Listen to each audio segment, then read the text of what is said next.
All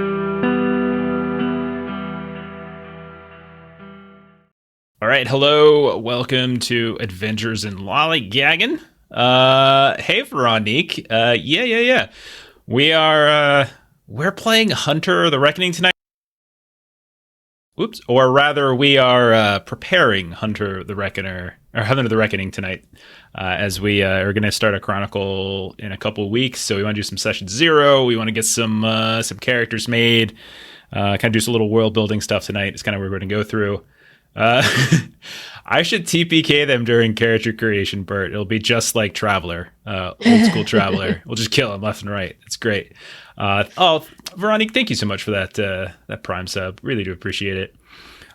So yeah, we're gonna go through basically how to make a character for Hunter. The new version. This just dropped like a week ago or so. The PDF came out. I think the official release date is like next week sometime. And I know that Renegade's doing like a special Hunter theme month in July. And so our actual Chronicle will start up in July. But we got to get some characters made, and we want to get some world building done. So, but yeah, let's get it going. We're using Foundry. There isn't an actual module at the moment for Hunter, so a lot of this is just sort of hacked together. We're using like PDF Foundry and stuff like that. So for those of you who are familiar with Foundry VTT, that's all I'm basically using. We don't really have a whole lot of rolling to do tonight, unless people want to do rolls for sort of random character creation bits and pieces.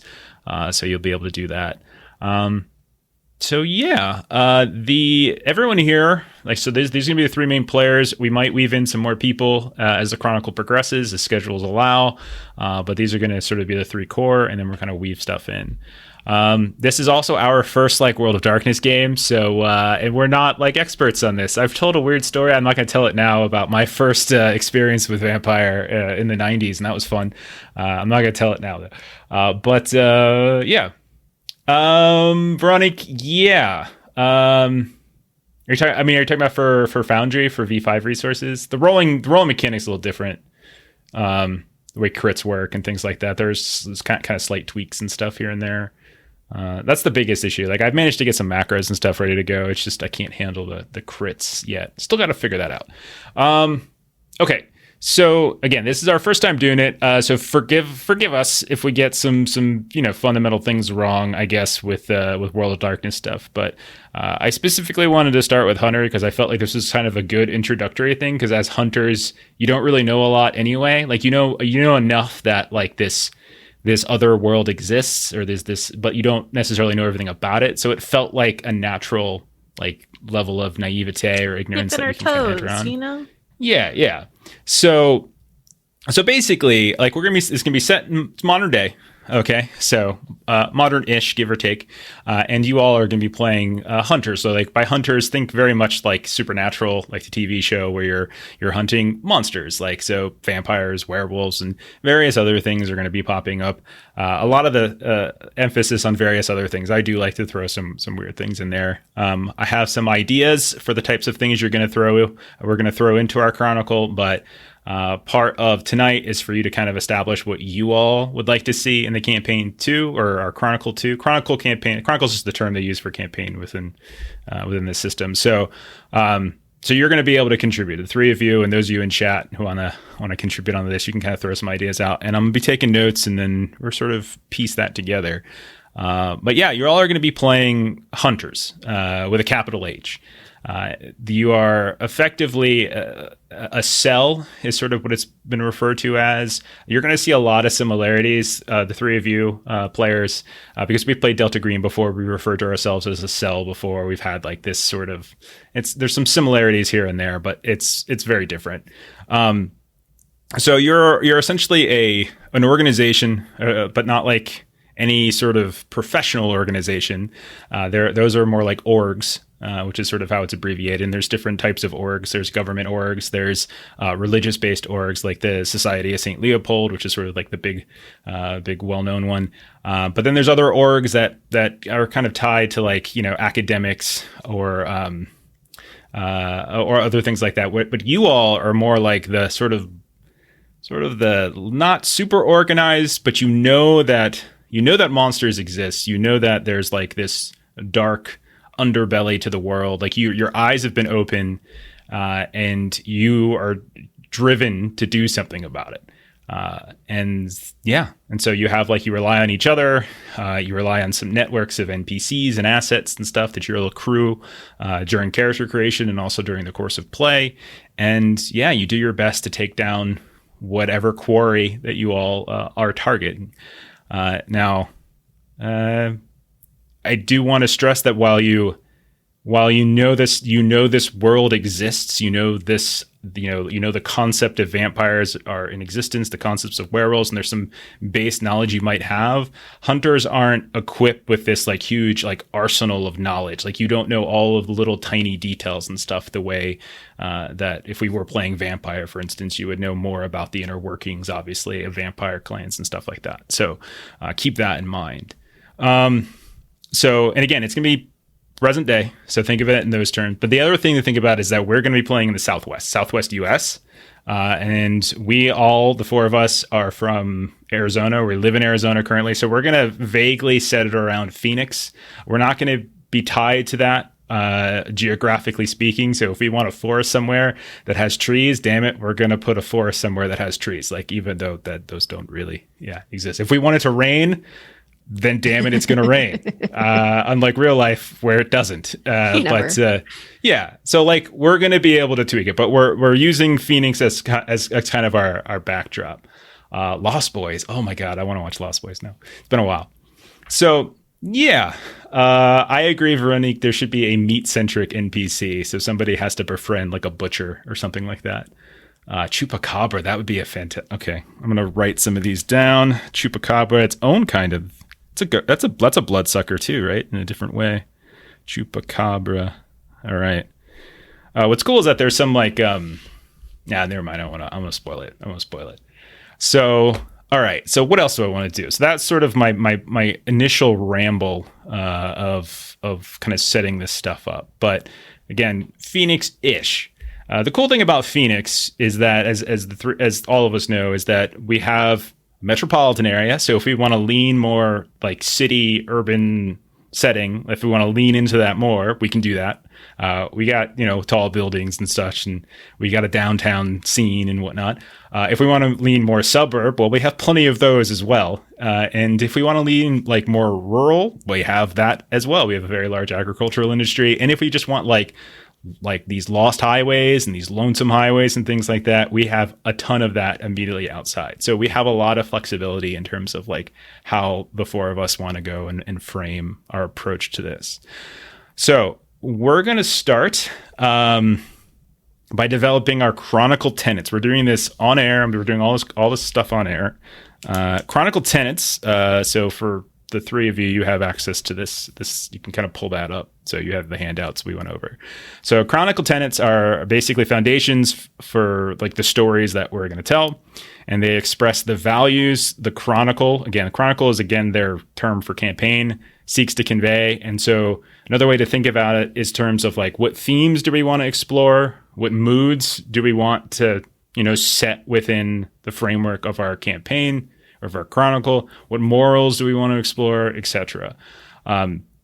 So other things you could sort of think about is these tenets are, according to the book, like they creatively constrain the direction the story takes place. So do we want to explore, like I was just saying, do we just want to explore the dark underbelly of like Metropolis Phoenix, right? Like we could focus on that. Do we want to explore like the lost highways, lost desert highways around Arizona? Like these are ways we can potentially sort of zero in on that.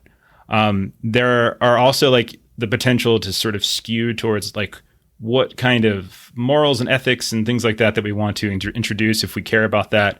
Also ways for us to, as players, kind of dictate what do we want to see or what do we want to avoid, but also what you as hunters are going to sort of adapt to, meaning like what type of behavior do you expect your hunters to be, to sort of adhere to, and if they perform certain actions, then they're going against the tenets of probably your cell and everything like that. So there are examples from the book to kind of give you a better idea, and you can see how this sort of mixes and matches together ideas of theme, mood, but also like direction of gameplay. So one of the examples is called humanist. So some of the tenets you might have are things like never kill the innocent, stand against injustice, whether supernatural or mundane, honor an earnest desire for redemption.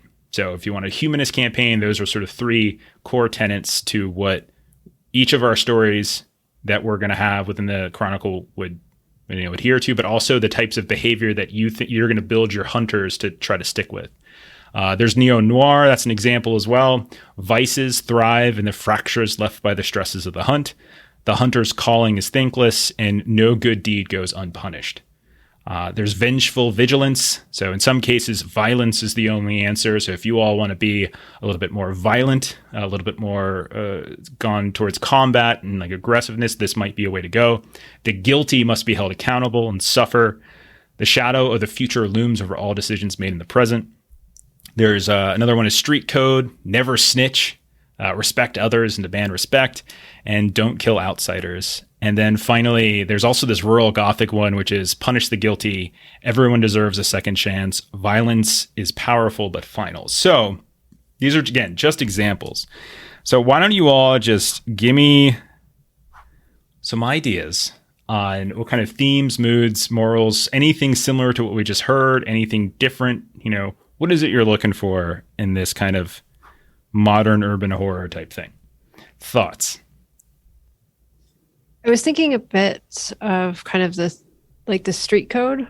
Okay. I kind of liked that a bit. Kind of that like you have contacts, and especially like if you're trying to like reach out to other hunters and different things like that, it's definitely that like the way we do what we do is we don't talk about what we do. So okay.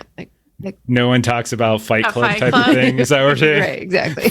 First rule of monster hunting is no one talks about monster hunting. Yeah. Okay.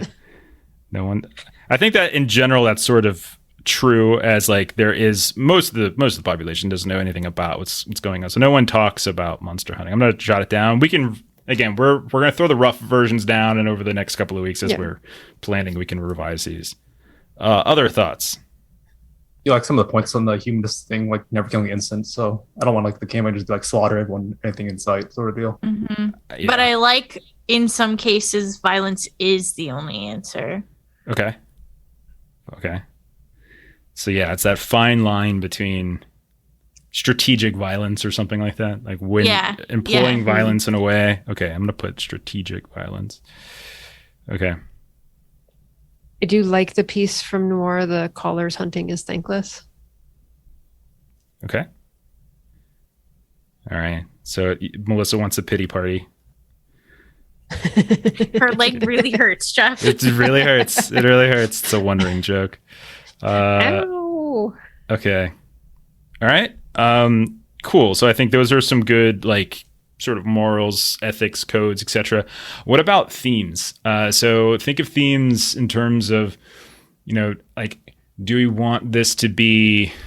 Are we looking for?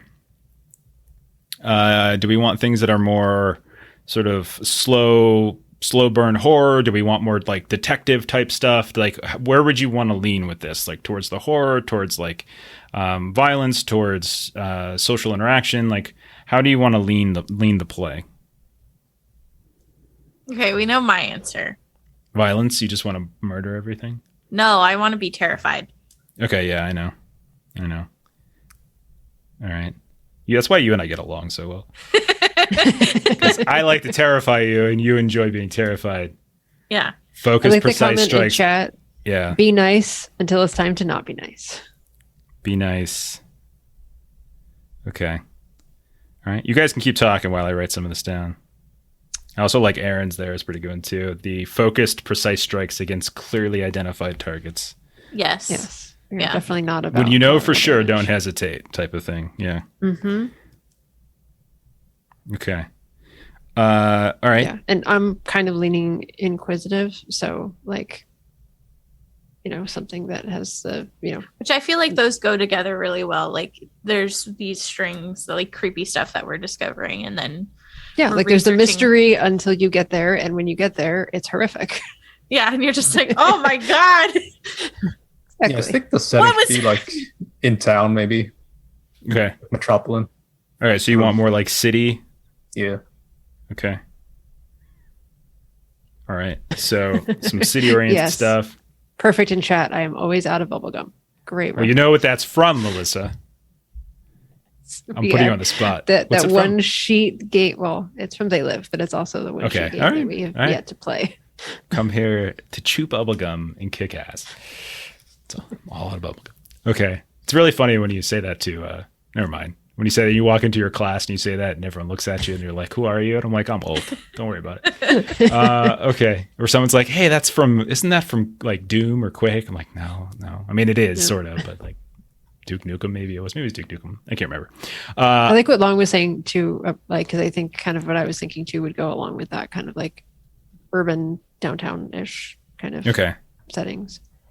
Yeah, I mean, to some degree, we'll we have the flexibility with Phoenix to sort of weave in a lot, but this is more like what's the main focus is going to, what do we want like 60-70% of our focus to be on like metropolitan life, metropolitan mysteries, city mysteries, urban mysteries, which isn't to say that we might not have to go out into onto the highways or into the suburbs or whatever to do stuff. Like we're still I'm going to keep that flexibility open, but this is more like what are we going to focus on more heavily? Okay, cool. I also what else? like the thought of like hometown horrors, like Expand on that. like creepy shit that's just like in like your date. So maybe like more like suburban like neighborhoods. Mm-hmm. So like weird noises in like your backyard, and then suddenly you start noticing like dead animals in your neighborhood, and you and your neighbors are trying to figure it out. So like localized horror, yeah. I get what you Yeah. mean, like hometown horror. So less about like the larger politics of it all and more about like focusing on like the intimate local stories. Yeah, Is that fair? Okay. All right. I like that. I like it all though. Okay.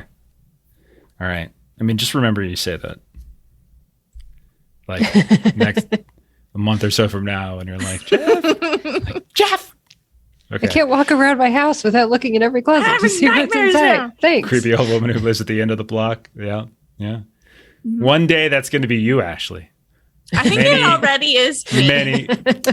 I mean the creepy part, yeah. And Yeah, the woman part. I'm the creepy woman. on You're not the screen. old part. All right. What other thoughts do we have? I think that's good for me for now. In terms of tenant ideas, Sorry, I'm just we may throw some fixing additional something on stuff the out overlay there real as we quick. go. Maybe as we're coming up with character stuff, we might come up with some tenant ideas as well. Yeah. Okay. That's right. Okay. All right. So, all right. I have some ideas. Well, what we'll do, I have a bunch of them written down, and we also have this wonderful video log of everything. We can go back and look. But things like the idea of playing up the secrecy in the code, the idea of never killing innocents but having strategic violence. Hunters calling instinctless, heavy horror, especially hometown horror, like local horror, not necessarily the politics of it all, looking at the city life of it, like focusing more on the urban than anything else. I think that works. I think it gives me a lot of good ideas. Okay, then here's something else I wanted, and that's all that kind of stuff that we just did is from the book. There's a few things I'm going to add in as well, just because it just helps me with my prep. I want to get a word from everybody. So I've been doing a lot of this stuff lately in my prep. I'm a huge fan of Into the Odd, Electric Bashland, this OSR game. Just phenomenal stuff. And there's like these little like spark tables and things that he uses to help sort of create like these encounters and things like that. So what I would like you all to do is just sort of like give me like a single word, one word, not hyphenated, not two words, not a slash, just one, an evocative word that you think sort of in some ways encompasses something of what you want from the campaign. So you can see that I already have some example in there just for my own like little brainstorm list. You're welcome, obviously, to pull from one of the examples, but this could also be from you. So what do I mean by something like this? So obviously we're in the desert. So hypothetically we could say dust, or we can say desolation, or we could say something like drought. Like some sort of evocative word. And so that when we put like all of our words together, we can start creating this sort of evocative themes that will reoccur throughout a lot of our stories. So like stories about, worship, stories about thirst, stories about, unearthing things, and they can be nouns, they can be adjectives, they can be verbs. It doesn't really matter.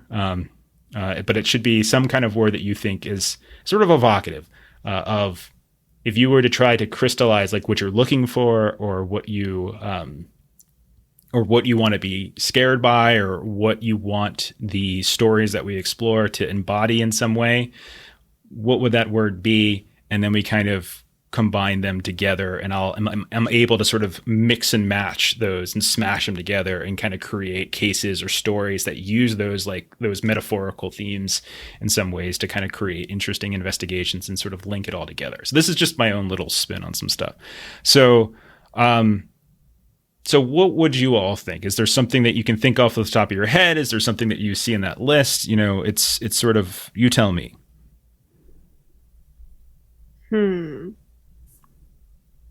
Smell. And chat, I am 100% interested in what you have to say too. Say it again, Long. I just smell. I like smelly. Okay, so you want... I was totally going to say something like very similar. That's really funny. Aaron says rancid. Rancid? Okay. I think that kind of fits in some ways too. So I'm going to take rancid because it sounds a little more elevated than smelly. Long. True. Come on, buddy. You got a college degree. just smelly. Rancid. I like rancid. That's good. Okay. So we'll say that's Long. You got an assist. Long was going to smelly, and I was probably going to say something like icky. Pungent. I like pungent. I think rancid and pungent, they go hand in hand for sure. Okay. Ashley or Melissa? Mirrored came to mind for me. Mirrored. Ooh. Okay. I like that. Okay. All right. Is that because I said closet door? Earlier? Yeah, it was. Get Tool to Twitch. I'm sorry. Is that Tool to Twitch or is that Jeremy in the chat right now? It's turgid. God, man. No. Moist. Oh, dear. Oh, my God. I love that. Are you making a Throw Mama from the Train reference, Australis? Because if you are, you found your way to my heart. I love that movie. All right. Other thoughts? I need one from you, Melissa. I know. This is too wide open. There's so many options, and I'm vetoing several that have come up in chat. So, I already put turgid. It's in there. Just kidding. If we can convince Jeremy to do a one shot with us, I'll do a turgid. We'll make it turgid. I don't know how. I'm not sure what that would look like, but yeah. I'm going to say orange. Orange. Okay. Okay. Orange. Okay. I was thinking weepy or weeping. Weepy. Okay. All right. That works too. I was thinking, so because I'm gonna add this. Don't get me wrong. Like this is a starting point for me, and then I kind of like riff, and like this is just a way for me to like riff on stuff. Grime. Oh yeah. Oh yes, grime or dusty. Yeah, I was thinking like drought or dry, something like arid, something like that. Yeah. Right. I think that is reinforced. Okay. Cool. All right. So that's a good place to start, and it's more than I need probably, but that's a great place to start, and that allows me again. So like the idea of it is like I smash them together, and I use that as like the brainstorm. Potential cases and potential, monsters and settings. Putrid. Ugh, God. Wow, just saying. Lots of great. Eric, man, just saying putrid, just like, ugh. It's one of those words that's stinky.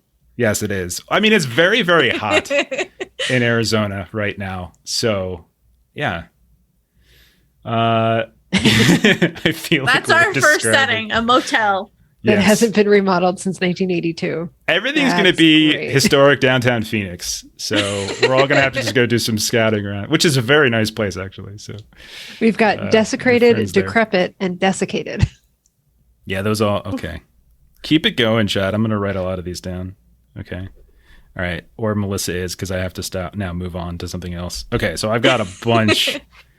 These are great. Thank you. And I'm like, these are things that like I've been doing this, like making these big lists and like applying them to other games and stuff too. So, unspeakable.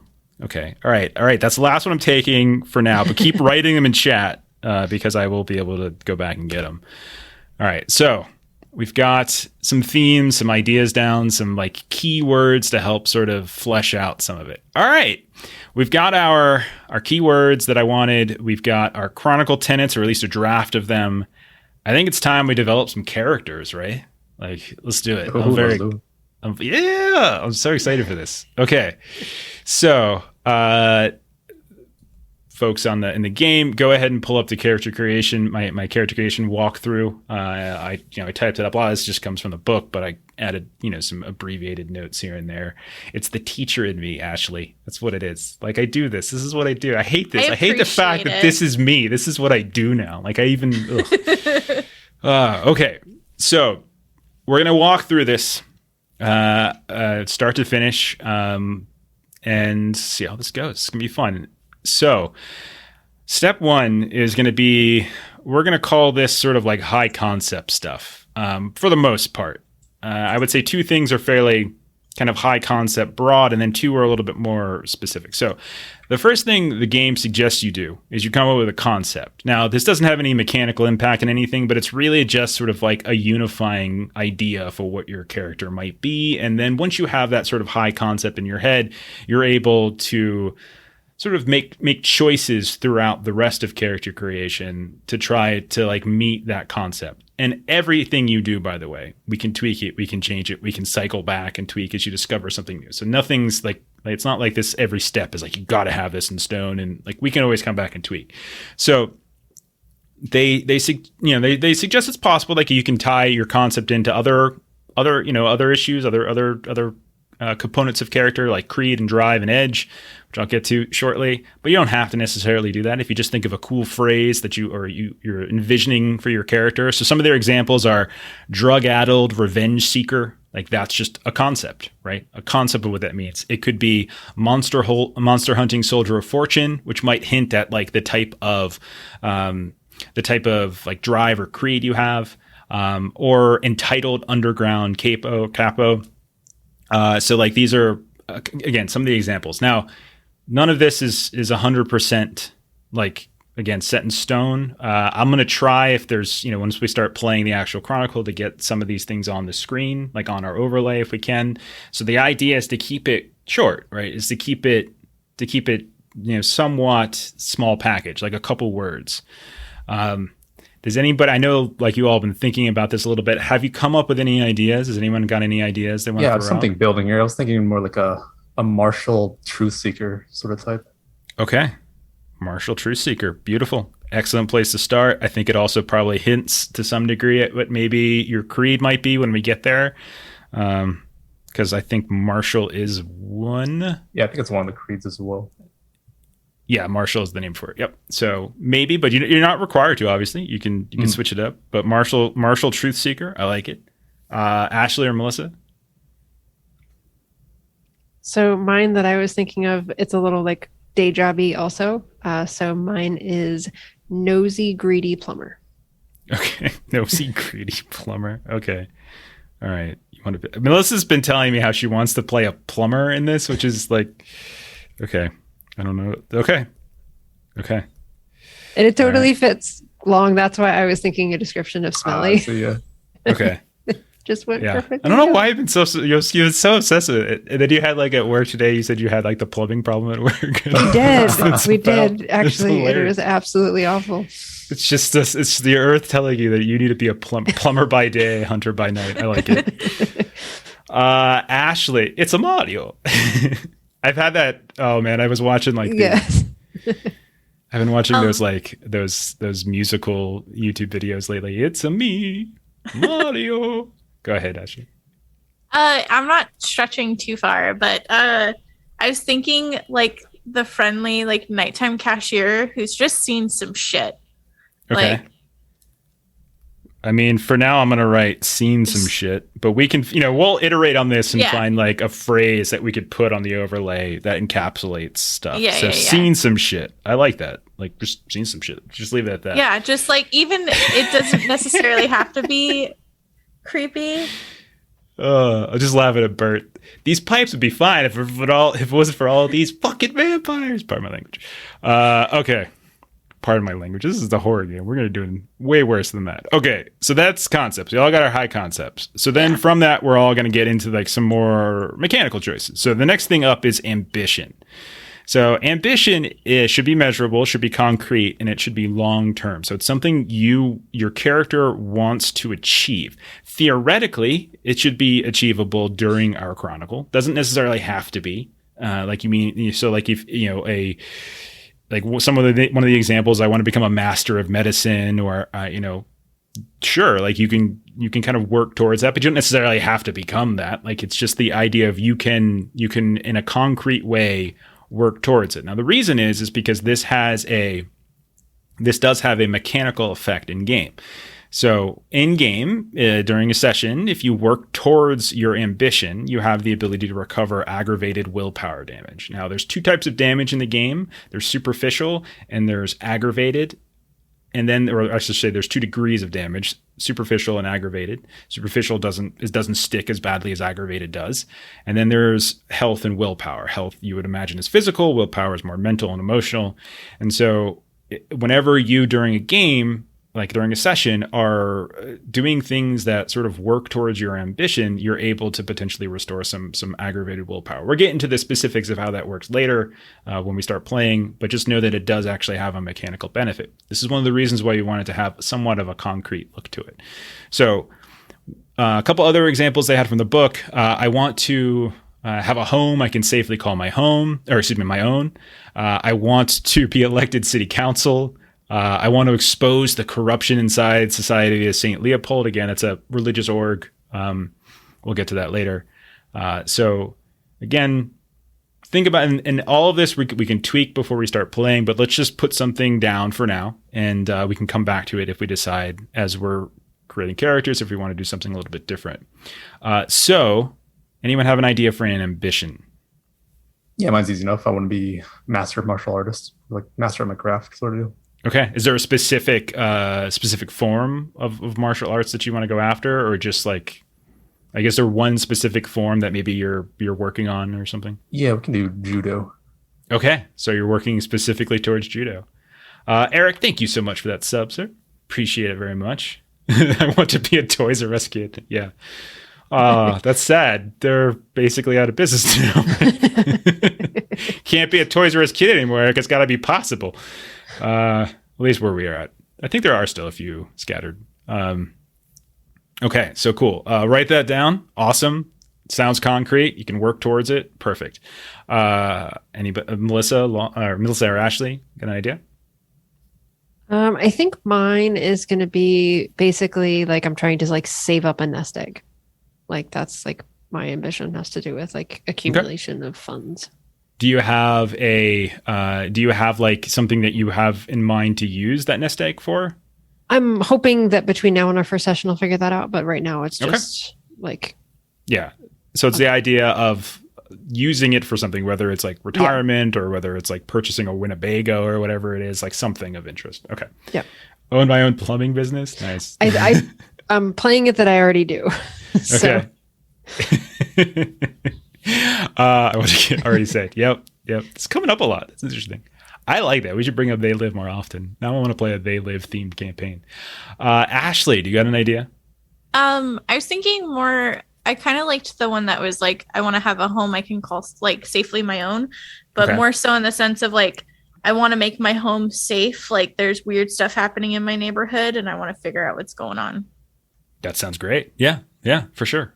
You want to make, do you want to make your home safe? Do you want to make your neighborhood safe? Or like my neighborhood safe? Yeah, that's what I was thinking too. Yeah, it sounds what it sounded like. Put it down. I think that works. All of those work for sure. Sounds great. Okay, so we got ambition. So ambition, again, that's the long term, Remember that, because that's going to distinguish it from the next thing, which is your desire, which is short term. Now, you all, the three of you, me, we have played. We did a one shot of Heart a while back. Melissa and I have played more Heart.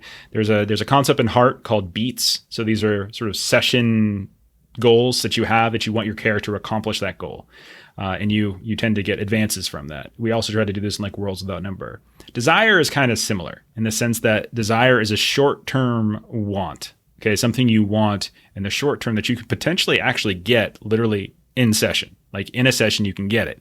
Now, this has a mechanical effect as well, because if you are able to accomplish your desire, you can heal damaged superficial willpower. So like, whereas working towards your ambition helps you with aggravated, desire helps you towards superficial. So the examples, I really like this one. This is actually how it's written, and it made me laugh when I read it. I want to steal that fucking vampire's Maserati. Like that's a very basic goal. Or I want to date that GIGN agent's sister or something like that. So something tangible and short term that you could potentially accomplish in a session, because you're going to be changing this throughout the Chronicle. And so you could be achieving many desires throughout the course of the Chronicle. And in doing so, you're going to be able to potentially heal, like mechanically speaking. So it does have a mechanical reward attached to it, but it also should, be consistent with what, you think your character's personality might be. And we'll have a starting one. You can sketch it down for now. Like the game even suggests that you don't even really have to write them down so much because they're happening so frequently.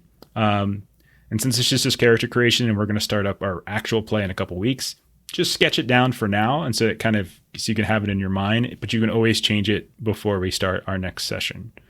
So anyone want to throw down like an idea or an example of what you might do? I want to defend someone from danger. Okay. Just defend someone. Okay, perfect. Simple enough.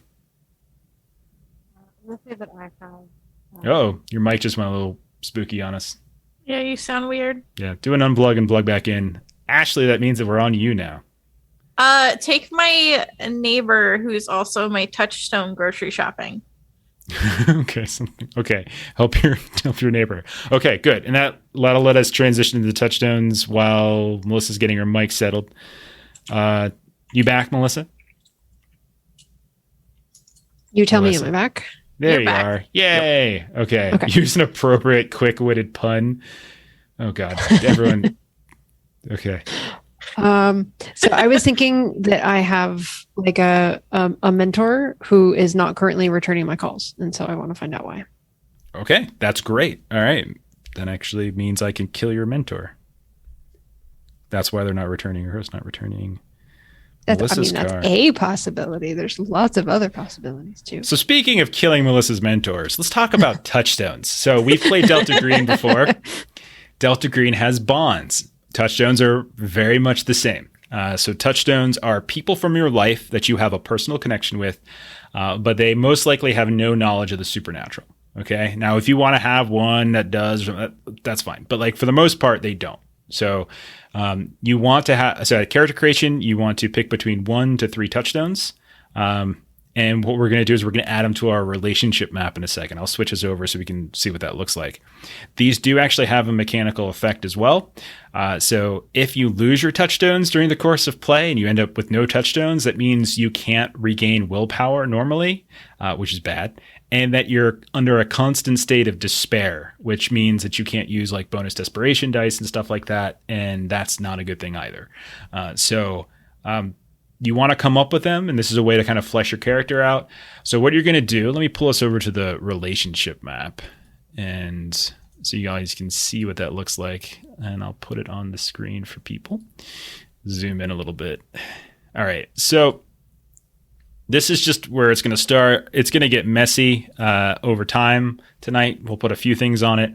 But this is basically the three of you, right? This is kind of how the three of you connect in some way.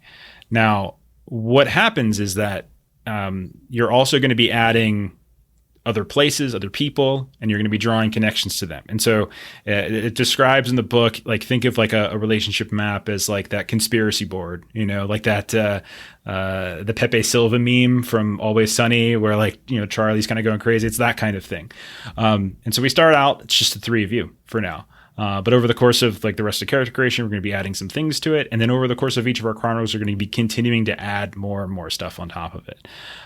So your touchstones will go on here. So you can go ahead and you can write them on your character sheet, but you can also literally just type them near where your person is. We're going to do some like art flow art, I think, for everyone's character. Right now we just have placeholder stuff.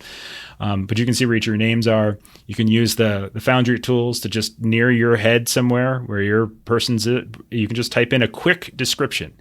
There's an example of a relationship map in the book. So I'll show you this as well. So that's the one from the book you can kind of take a look at. Not everything's in it, but you can see how Alice, Farouk, and Dez are the three hunters, and there's like lines between them. And then you can see that there's the blue text next to it. There's like for Dez, there's Letitia, the next door neighbor. And then there's 3 stacks. There's a nightclub promoter. Those are their touchdowns. That's all you need. You don't need this huge backstory yet, something simple. So Alice has Christian, ex-boyfriend, and Vetiver, ex-girlfriend. Farouk has Tony Bones, who's connected, and Surah, their young sister. So that's all you need here. 1 to 3, so no more than 3, no fewer than 1. And so you want to type that in. And once you have an idea, just throw it down. How do we type it? So if you use the up to the left on Foundry, you should have access to the tools. So there's one of them looks like a pencil. This would be the drawing tools. All right. Got it? And you can just use that, pick the text tool to do that in. So yes, someone has to have a cousin Vidi. Oh man. The 2 Utes. I'm sorry, what'd you say? So long you clicked on drawing tools and then you clicked on a little A for text and you just click on the canvas. Maybe don't. Yeah, and so it'll make a little text box and you can sort of type it in there. You can also just handwrite it if you want. If you want to just do the free drawing tool and handwrite it. If you want. Sorry, I didn't mean to do that. Sorry. It's all right. I can clean it up. Don't worry about making it messy. I can always clean it up. It's not a problem.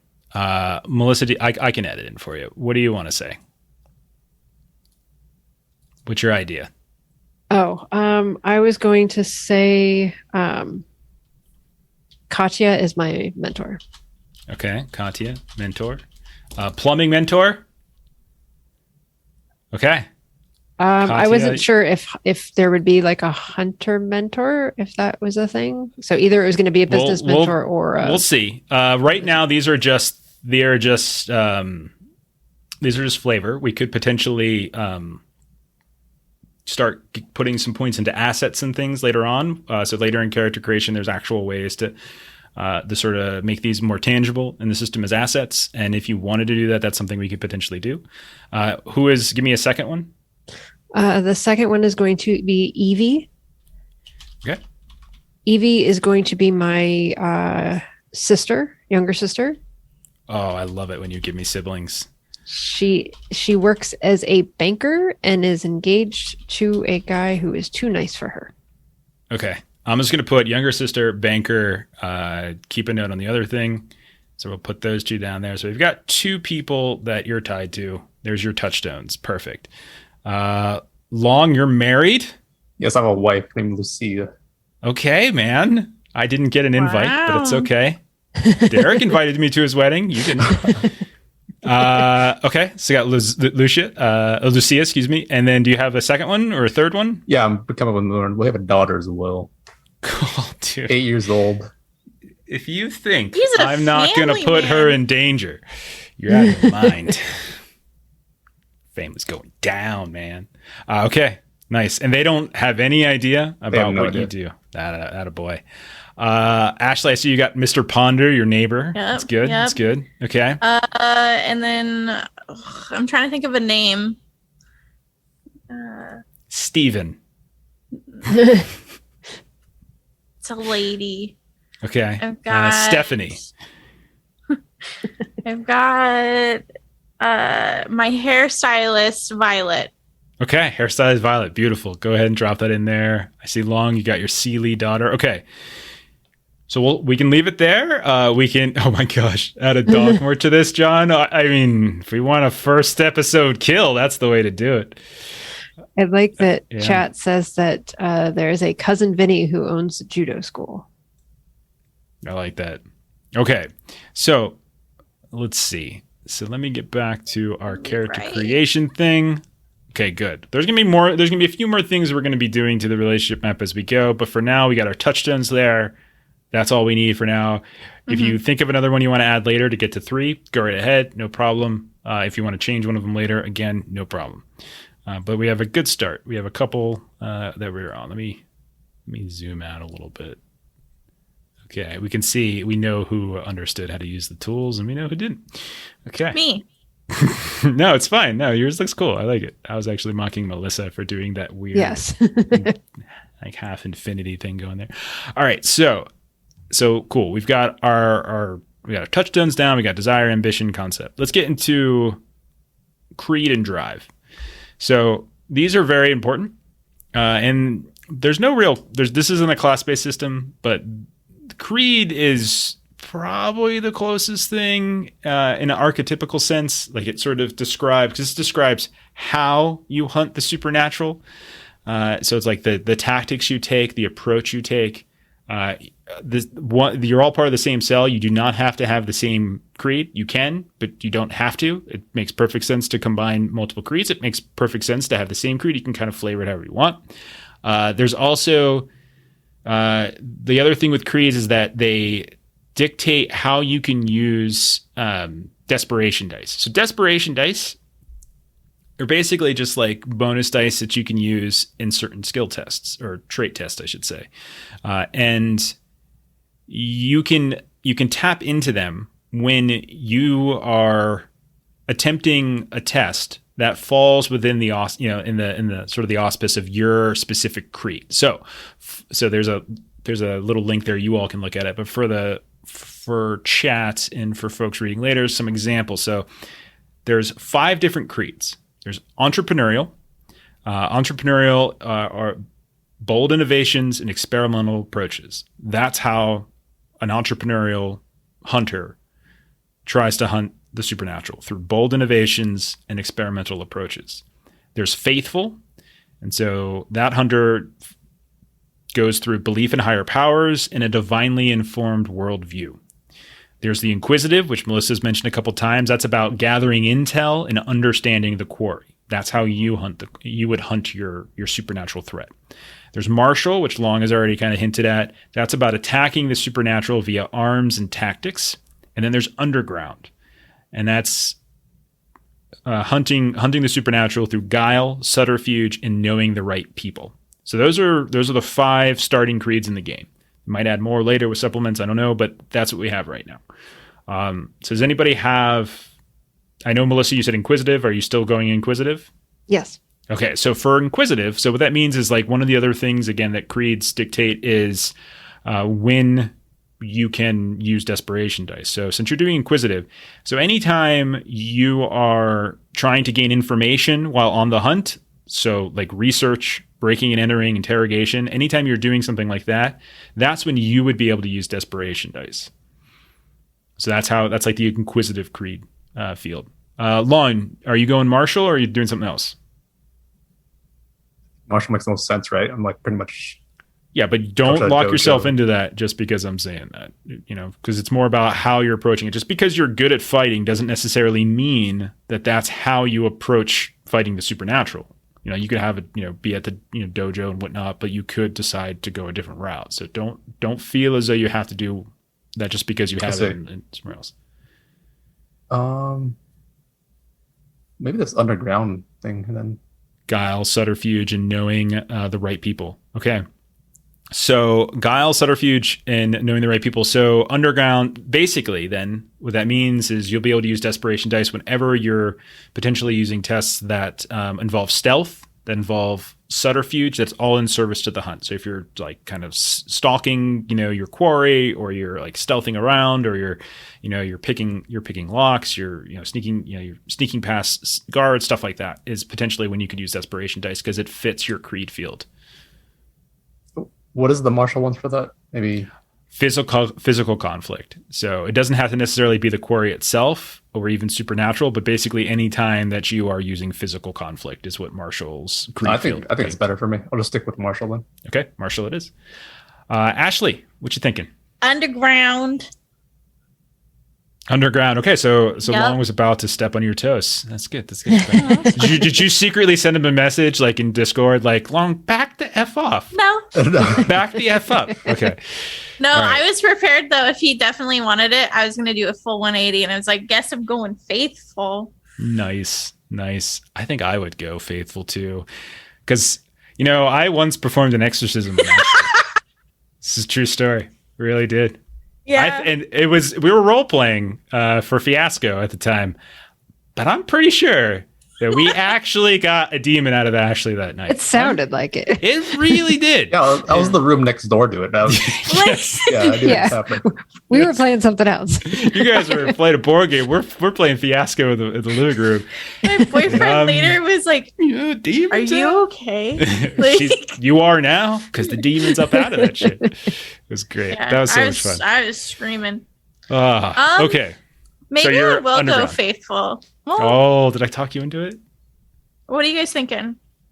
We got Inquisitive and Marshall so far, so it's both are up for grabs. What did you do for your description? I've seen some shit is like what I've got so far.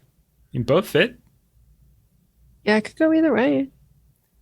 Makes you if it makes you happy. I can promise to kill your character in like the first two stories, so that you can then make the next one. I'll ponder it and then I'll see if anything else makes him stick out more. I don't Okay, know. so it's gonna be one of those two. Sure. All right. Next thing, drive. So drive is describing why you hunt the supernatural, and it also determines how you recover from despair. So it's something called redemption. So despair in the game is basically when you don't have access to your drive, and that means you can't use desperation dice, so you can't get extra bonuses. And drive is also what kind of separates you all, like as hunters, from orgs who are kind of doing it for not necessarily like the right reasons. They're doing it for different reasons. Like you all are doing it because you're just trying to, help people, or you're trying to just make sure like the supernatural's gone, or whatever you want to describe it as. Now, there are options to choose from. This is not necessarily an exhaustive list. So if there's something that you can think of that one of these doesn't really fit, you're welcome to throw it out there and we can make it work. But if it's close enough to one of these, just take it. Just take that one, and we can kind of tweak it and flavor it to fit your what you're thinking. But again, not an exhaustive list. So here's what they have: curiosity. So you're hunting the supernatural just because you're curious about them. What do monsters do, and why do they do it? You could be vengeance. So you want to settle a score with a supernatural, maybe a specific type of supernatural. Oath. So you made a promise that bound you as the hunter to honor it. Greed. You want to take the ill-gotten gains the monsters have stolen. Pride. The world belongs to humans, not the supernatural. Envy. You want to join the night or die trying, meaning like you want to become part of this sort of supernatural society or die trying. Atonement. You want to make up for aiding the supernatural in the past. Oh, Crippler. Oh, gosh. I'm seeing Creed jokes. Okay. Yes. One took me a while. Impala, right on. And now I got it. My own prison. Okay. All right. So does anyone did any of those things stand out for somebody for drive? Curiosity, vengeance, oath, greed, pride, envy, or atonement? I think curiosity is the closest for me because I'm like seeking out the truth behind them. Okay, very nice. If you look at that other drives and redemptions handout I have on there, it kind of goes into a little bit more detail. So, what do monsters do in the shadows? The hunter is driven to learn everything about their quarry, insatiably digging ever deeper for each new fact uncovered. And the way you redeem yourself when you lose your drive and you become despaired it's just about uncovering new information. So we'll cover redemption stuff in game when it happens, but it's just something to sort of remind yourself of. And I think there's a spot for redemption in your character sheet too. So that's where you would get those from. All right. Anybody else? For me, it's definitely greed. What? That makes sense. You want that nest egg, don't you? Mm-hmm. Okay. So yeah, greed. A greedy character wants what a supernatural foe has, thinking it unjust that night-stalking creatures profit by their monstrosity.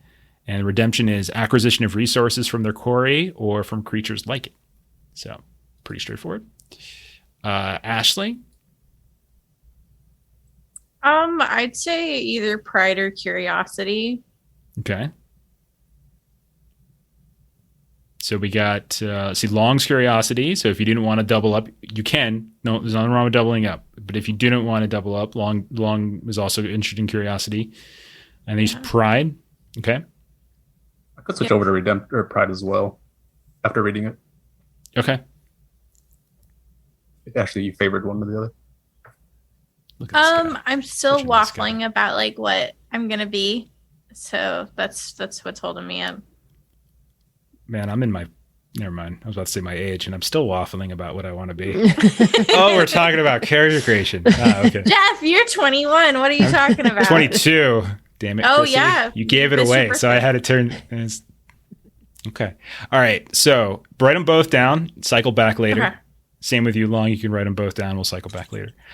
All right. Let's get into the mechanics of it then. Let's do some attribute stuff. That's the next step. So this is about basically, so attributes, just like any other game, like they're your strength, for instance, like they're all the kind of raw potential, right? So it's not necessarily what you've been trained to do, but what you are just naturally inclined to do. So there are physical attributes. Strength does what you think it does. There's dexterity does what you think it does. Stamina, same thing. These are all fairly self-explanatory concepts. Social attributes like charisma, manipulation, and composure. There's mental attributes, intelligence, wits, and resolve. And then there's a couple derived ones. That's where you get your health from. That's where you get your willpower from. Now, if you look at the attribute handout, the three of you can see like the fuller explanations. Now, this game uses dots. And so you basically just put a dot on your character sheet, and that's what you're investing. So you're investing a certain amount of points or a certain amount of dots in those places. And what I really like about the attribute descriptions and even some of the skill descriptions and the edges and stuff is that they kind of tell you what one dot sort of looks like. So, for example, if you were to put one dot in strength, that means you can easily crush a beer can. Okay? You can lift about 20 kilograms, a Christmas tree, stuff like that. If you took 2 points in it, you're physically average. If you took 5 dots in it, you are a true powerhouse and can likely break open a metal fire door, tear open a chain link fence, or snap open a chain gate. Okay, so those are examples of what it sort of means if you put that many points into strength. So to give you another example, let's go over to intelligence. All right, so intelligence is a mental attribute. So if you put 1 point in it, it means you can read and write competently, though some terms confound you. If you put 5, genius is a humble term for the depths and range of your intellect, right? So you can kind of read into them some more as you're going. But what you have to do here, there's no rolling for stats or anything like that. Instead, there's an attribute. There's an attribute array, and you're just going to assign it based upon that attribute. You're going to pick one attribute to put at 4 dots. Okay? You're going to pick 3 attributes to put at 3 dots. You're going to pick 4 attributes to put at 2 dots. And you're going to pick 1 attribute to put at 1 dot. And that's the distribution. Yeah, I think how I'm going to build my guy is mostly focused on physical, like strength. All right, so Then, you're going to do mental is 4 a strength. secondary. Okay. My social is probably going to be pretty low. All right, dump social. Gotcha. All right. Yeah, we don't have to necessarily go through every single one, but maybe point out like what's your strength, what's your highest, what's your lowest, and give us a highlight or two of like how you did it.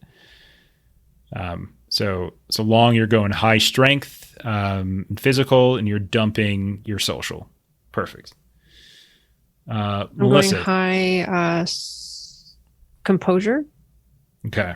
That's my highest.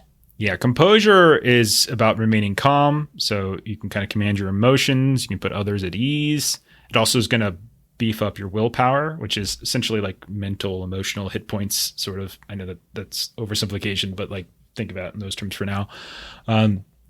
So you put 4 into there? Yeah. So it says you can effortlessly bluff at cards and negotiate multi-million-dollar deals without any tells. You're just good at lying. Good at cheating at board games, perhaps? Okay. What did you dump? What's your lowest? I'm still figuring that out. I'm working my way down the list. Okay. I've got 4 in Composure, 3 in Stamina, 3 in Resolve, and I'm kind of working my way down. Okay. Stamina, speaking of which, does you derive your health from stamina? That's another thing to think about. Ashley, what are you thinking about? My 4, I think I'm gonna go wits. Okay. All right. So wits indicate thinking quickly and reacting correctly on little information. So you hear a sound as wits. So is the InfoSec consultant isn't making eye contact with you as she tells you her account of the break-in at the dam. Like these are like the examples they give. Wits let you anticipate a poltergeist ambush or answer the IAO. The IAO, that's a government org, right away instead of thinking of the best response the next night. So like you're quick on your feet, so to speak. So you put 4 there, and so 4 dots is you're never caught flat-footed and always come up with a smart riposte. Which isn't always true for me as Ashley, but like hopefully it'll translate. Sure. Okay. Do you know what you want to dump? Like what you want your lowest, your 1 to be? Not yet. Okay. Because I've got so far I've got 3 in Dex, 3 in Stamina. I gotta close this one. Mm-hmm. I'll do 3 in Intelligence. I was going to dump Stamina until I realized that Stamina is your health. So Stamina is health. Yeah, Stamina. It's Stamina plus 3 is your health pool. Yeah, probably not make that my dump stat then. Mm-hmm. Probably not. Probably want to put that at a 2 or a 3 just to be safe. 4. I think I'm going to dump Dex. Mm-hmm. Okay, my lowest is Manipulation. Okay. I've got 1 in Manipulation, and then my other socials are just 2 and 2 for Charisma and Composure. Physical, I've got 3 in Stam, 3 in Dex, 2 in Strength, and then Mental, I've got 3, 4, 2. Okay, so it's an interesting sort of spread. Like you're not good at lying. No. Okay, or manipulating people necessarily, but you are good at thinking on your feet. And I'm decently charismatic. Like, does this mean you have like a guilty conscience when you lie? Is that yes. what we're looking at? Okay, so like you don't like to lie, and that's why your manipulation's so low, but you're still able to. Okay, very nuanced there. I like it. Okay, so we've got like you guys feel comfortable to move on. You can make some tweaks later once we see some edges and advantages and stuff pop up. So you might want to come back and tweak it, but for now we'll leave it there and we can kind of cycle back. All right, next up is skills. So skills, just like any other game. All right. So basically the way this game works is a D10 pool system. So you're going to be rolling pools of D10s. And what you do is most of the time you're combining one of your attributes with one of your skills. There's other rolls sometimes, but for the most part, that's the general process. So you take however many dots you have in the attribute and however many dots you have in the skill, that's your dice pool. There could be other ways you get bonuses, but generally speaking, that's where it is. So if I say, okay, roll a Composure firearm skill because you're trying to make a careful shot during a high stakes gunfight, and you have like 3 in Composure and 2 in firearms, you're rolling 5d10. So that's how this works. And there's a flat 6 is a pass. So if you hit 6, it's on a D10, it's a pass. So the more D10s you get, the more successes you can accrue. Difficulty of tests, though, is determined by like how many successes I'm asking for on a test or are required on a test. So some tests might require 2, some tests might require 5, that type of thing. There's criticals and things. A lot of those mechanics of actual play we'll get into when we play the actual game, when we do a proper story session. But just to keep you in mind, like that's how those things kind of work together. You guys kind of know how I feel when it comes to games is that we can talk out combinations. I'm always open if you're approaching a situation using a different combination than I'm maybe asking for. If you can justify it, then we do it. Like we just kind of go that way. I'm always open to like different routes. So skills, you have, again, it's just like attributes. There's an array, and you actually can pick one of 3 different kinds of arrays for how you distribute your skill points. So there's jack of all trades, there's balanced, or there's specialist. Jack of all trades, you put 1 skill at 3, you put 8 skills at 2, and you put 10 skills at 1. So that's jack of all trades. You kind of just spread it out. You're decent at a lot of things. So 1 skill at 3, 8 skills at 2, 10 skills at 1. Balanced, 3 skills at 3, 5 skills at 2, 7 skills at 1. Specialist, you have 1 skill at 4, 3 skills at 3, 3 skills at 2, and 3 skills at 1. So skills in this game, just like basically all the other types of games that we usually play, there's a lot of them are pretty straightforward. And just like our attribute descriptions, like if you go into the book, or for you all, if you go into the handout, you can kind of see what thematically it's like if you have X amount of dots in a specific skill. So for instance, athletics, very common skill across a lot of different role-playing games.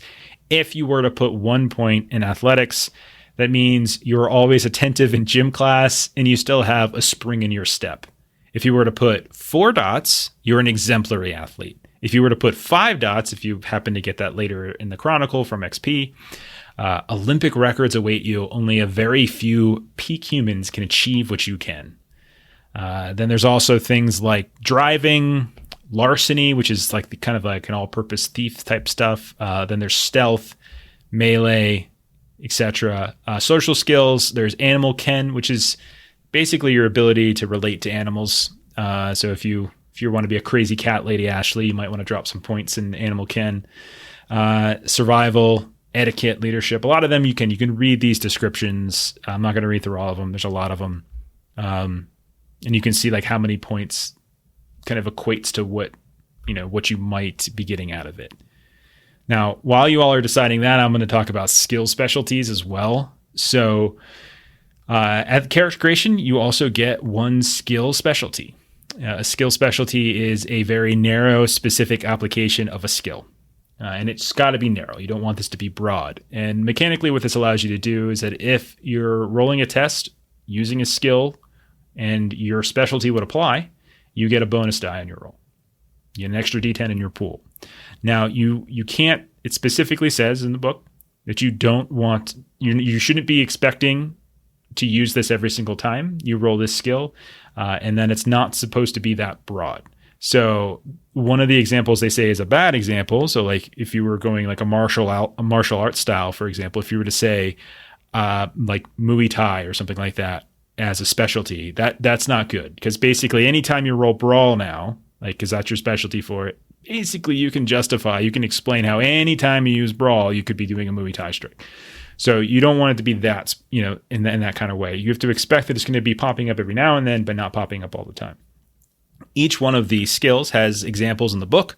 So I've already mentioned athletics. So some of the athletic specialties that you could potentially have are things like acrobatics, archery, climbing, endurance, jumping, parkour, swimming, throwing. Those are all kind of specialty examples. Whereas if we did something like, something like etiquette, you could do something like celebrities, corporate, downtown, org protocol, 1%er, secret society, right? Leadership, you can do command, down but not out, guerrilla rally, inspiration, oratory, team dynamics. And so and you get 1 of those at character creation. And you can accrue more over the course of the Chronicle as you get XP. So, since I've been describing this for everyone, do any of you have a general idea of where you're putting, or at least tell us what array that you're thinking of doing? Doing balanced. Okay. Doing specialist. Oh, you went specialist. What did you put your specialist skill at? The one at 4? I'm just be a brawl. So pretty much a brawler. Okay, so we're just going to do diplomacy campaign. We're not going to have any combat with words. Okay, nice. What did you put at 1? So what are you bad at? I haven't chose that yet. Okay, fair enough. Melissa, what did you put? Did you have it as an idea of which 3 skills you wanted at 3? Like that's your top line for balanced. So far, I am thinking investigation, insight, and persuasion. Okay, right on. I think that's interesting. Investigation, insight, and persuasion. Okay. So investigation, probably useful for plumber since you're looking for, the network of pipes and things, you're trying to figure out how stuff has to do. Persuasion, you want to convince them like a good contractor that, well, I know you brought me here for this clogged toilet, but boy, there's this root system out front that's just going to destroy your main line. We're just going to have to dig that up, and I could do that for a little bit extra. Oh, if you want this water softener on top of it, okay, all right. I see where you're going with your character. Things. Okay, Ashley, do you have an idea of which spread you're going to go? I went jack of all trades. All right, everyone did one different. That's awesome. Okay, jack of all trades. So my 3, I did awareness.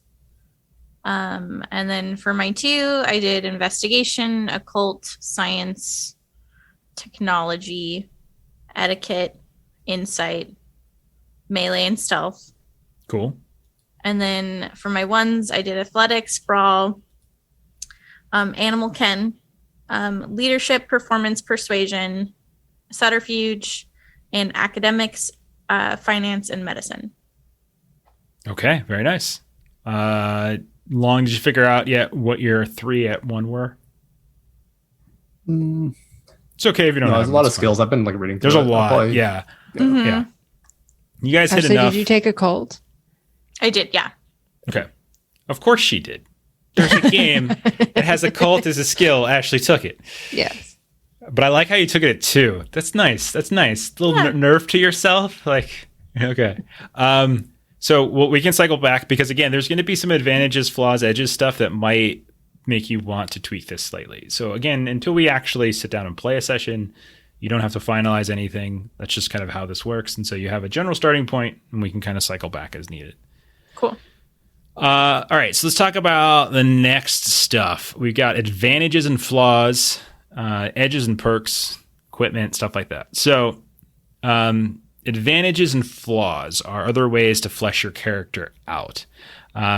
Advantages are positive, hence the name, and they're broken down into 2 kind of basic categories, merits and backgrounds. And they're kind of the equivalent of talents in other games in some ways, and similar to skills, you can assign multiple points to them, and based upon how many points you assign to them, you might unlock different aspects of it. At character creation, you have to assign 7 points of advantages, and you have to assign 2 points of flaws. Flaws obviously are negative. They give you some kind of mechanical penalty, but they also sort of flesh your character out in some way. So they give you some way of sort of, rounding your character out. Now, each of the advantages that are listed in game also have the descriptions of how you can take it as a flaw as well. So there's a handout for you to look at. These are also in the book. So to give you an example, one type of advantage is looks. So looks is literally how you physically appear. Now you could take this as an advantage. If you put 2 points into it, you would be considered beautiful. And so that's an advantage. And so you can add 1 extra die to all appropriate social dice pools that your beauty might benefit from. But if you decided you wanted to be even more than beautiful, you can put in 4 points and you become stunning. Now you get to add 2 extra dice to your pools, to your social pools. Now looks also lets you take it as a flaw. If you put 1 point, one of the two required flaw points that you have to assign, if you put 1 of them into looks, you could be ugly, which means you lose 1 die from all relevant social dice pools. If you put 2 points into it, you would be repulsive, which means you lose 2 dice from all relevant social dice pools. So that's an example of what's called a merit advantage. There's also backgrounds. This is where you can get into allies and contacts as well.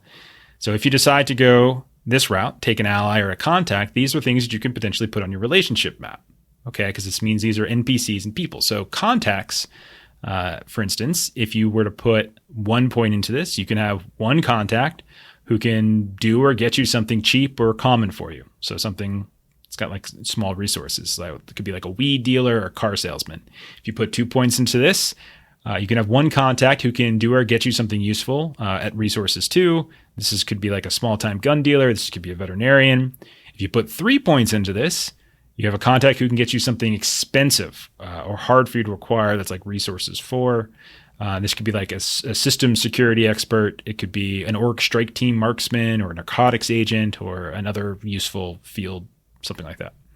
So that is where we can kind of potentially add more stuff onto the relationship map if you take them. You don't have to take them. And it's not like you're not going to be able to meet NPCs and find other ways of speaking with NPCs. It's just if you want to lock that in as an aspect of your character that you know a guy, then that's a way to do it.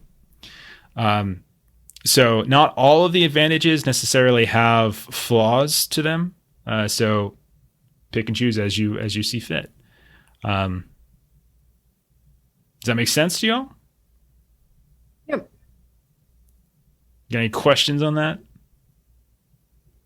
No, I had some ideas. Most of the things that I were thinking were kind of not so much character specific, but kind of fleshing out the other pieces. So like having a safe house. Right. So a safe house, you can put 1, 2, or 3 for an advantage, or 1 for a flaw. So if you don't do anything, you're assumed to have like a home place you stay. But if you put a point into it as a flaw, then like you're not necessarily homeless, but you don't ever stay anywhere safe. If you put 1 point into it as an advantage, you have a small safe house. It's more secure and private than a basic home. So this could be like a basement apartment, a record shop back room, a lock store room in a warehouse, etc. The other interesting you can do with safe houses is you can kind of combine some stuff together as a group if you guys wanted to share a safe house together. But we can kind of dive into that if that's something of interest. But I don't know if you all want to do that yet. And you can potentially get more of these as the game progresses. Yeah, so one of the things that I was thinking about too, and I'm kind of not sure how they cross. So I was thinking about putting 1 into safe house. Mm-hmm. So just for basic safe house. And then I was thinking about having an ally that has some traits to them. So I'm trying to get back to where allies were. Allies are on page 72. Got it. Okay. So I was going to get an ally who is average reliability, which takes 2. Okay. So when you call on them, they appear within 1d10 hours instead of appearing half the time. And they are like basic effectiveness. Okay. So basically that would be 3 that I'm spending, like 1 to get the ally, 1 that they are weak and basic effectiveness, and then 2 that they are relatively reliable. Okay. And then I was going to do a retainer and a journeyman hunter mentor. Okay, cool. So if you're getting people, awesome, write that down and then add them to the map. Add them to the relationship map. Yeah, just type them in there, and you don't have to do anything too extravagant with it. Just a quick phrase. Yeah, doesn't I'll matter. come up with names for them. Yeah, and you can, again, everything can be changed later. It's no big deal. We're doing this on the fly, live on a stream, so things change. Okay, Ashley or Long, anything standing out to you in terms of advantages or flaws? Okay, so I got an idea. Okay. So I'm gonna do 2 points in mask. Okay. I'm gonna do 2 points for a retainer because we have 7, right? Yes, you have 7 advantages and 2 flaws. Okay. And then I'm going to do 2 for my house. Right? 6. If you want. Then 1. And then I want a security system. So 7.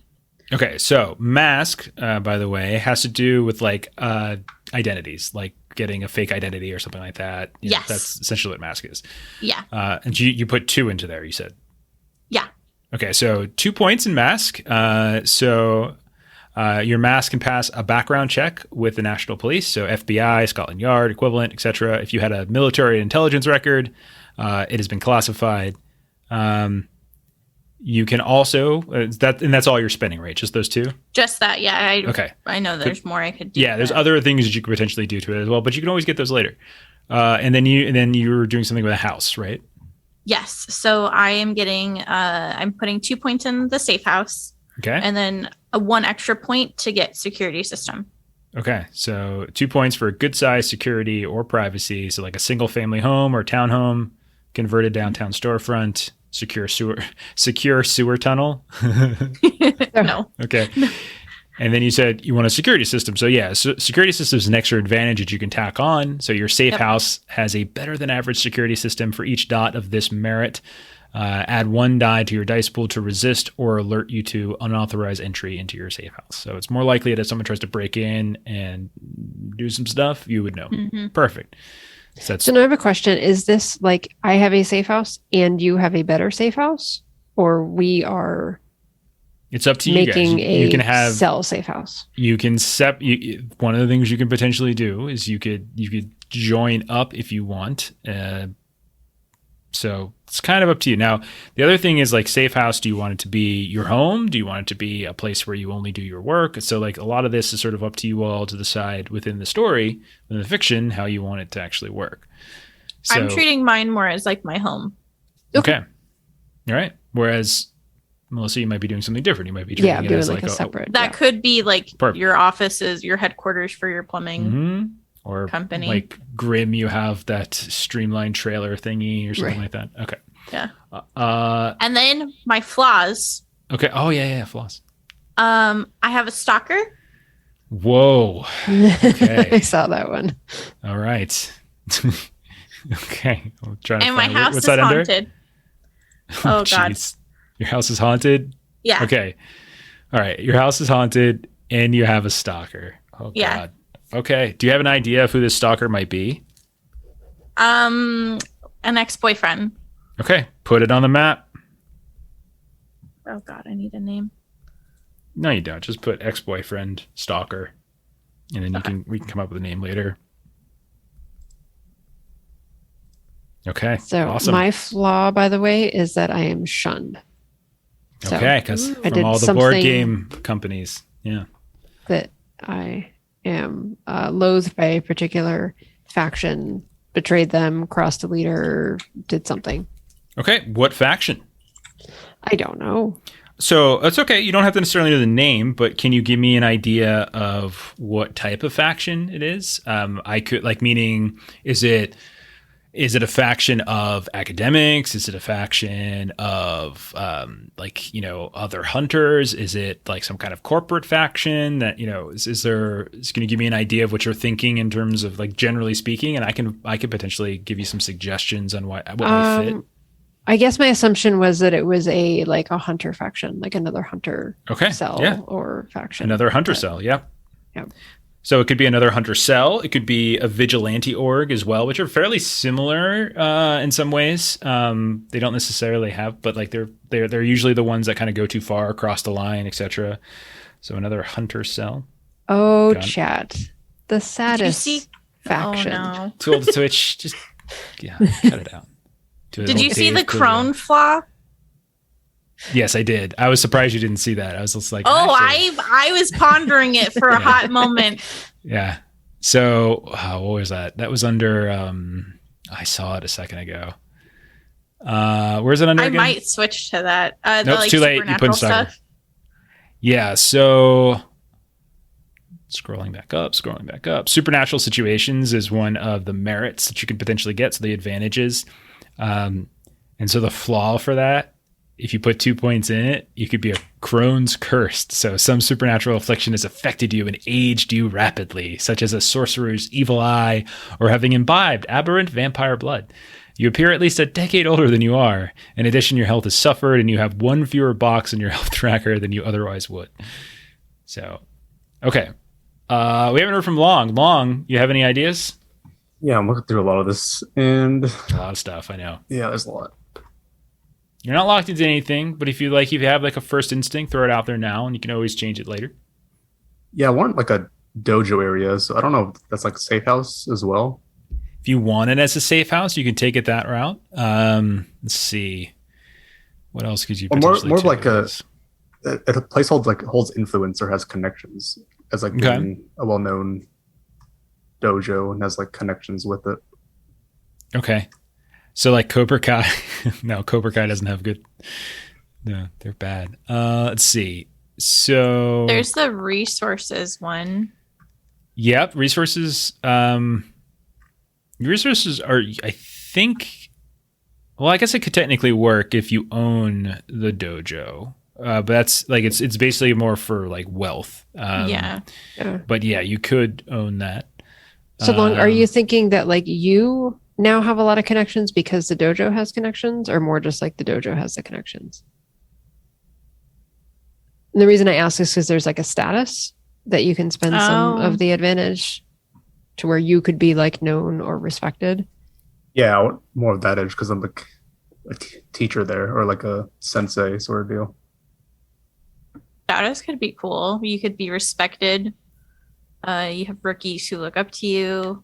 I think status makes perfect sense. Actually, yeah, that's a makes good. You have something of a reputation and standing within a specified local community. It says of hunters, so we could say that this dojo could also be some kind of like potential meeting ground for other hunters in the area, and like not necessarily all you're in the same cell, but that might be like, while like the front of it is that there's actual martial arts training going on, but in the back there's also hunter training going on as well, like underneath the cool. nose. Nice. Okay, cool. Go ahead, and I want to add this to the map to the side as a location. You don't have to have a name for it yet, but we'll come up with a name. We're not doing Cobra Kai. What was the other map?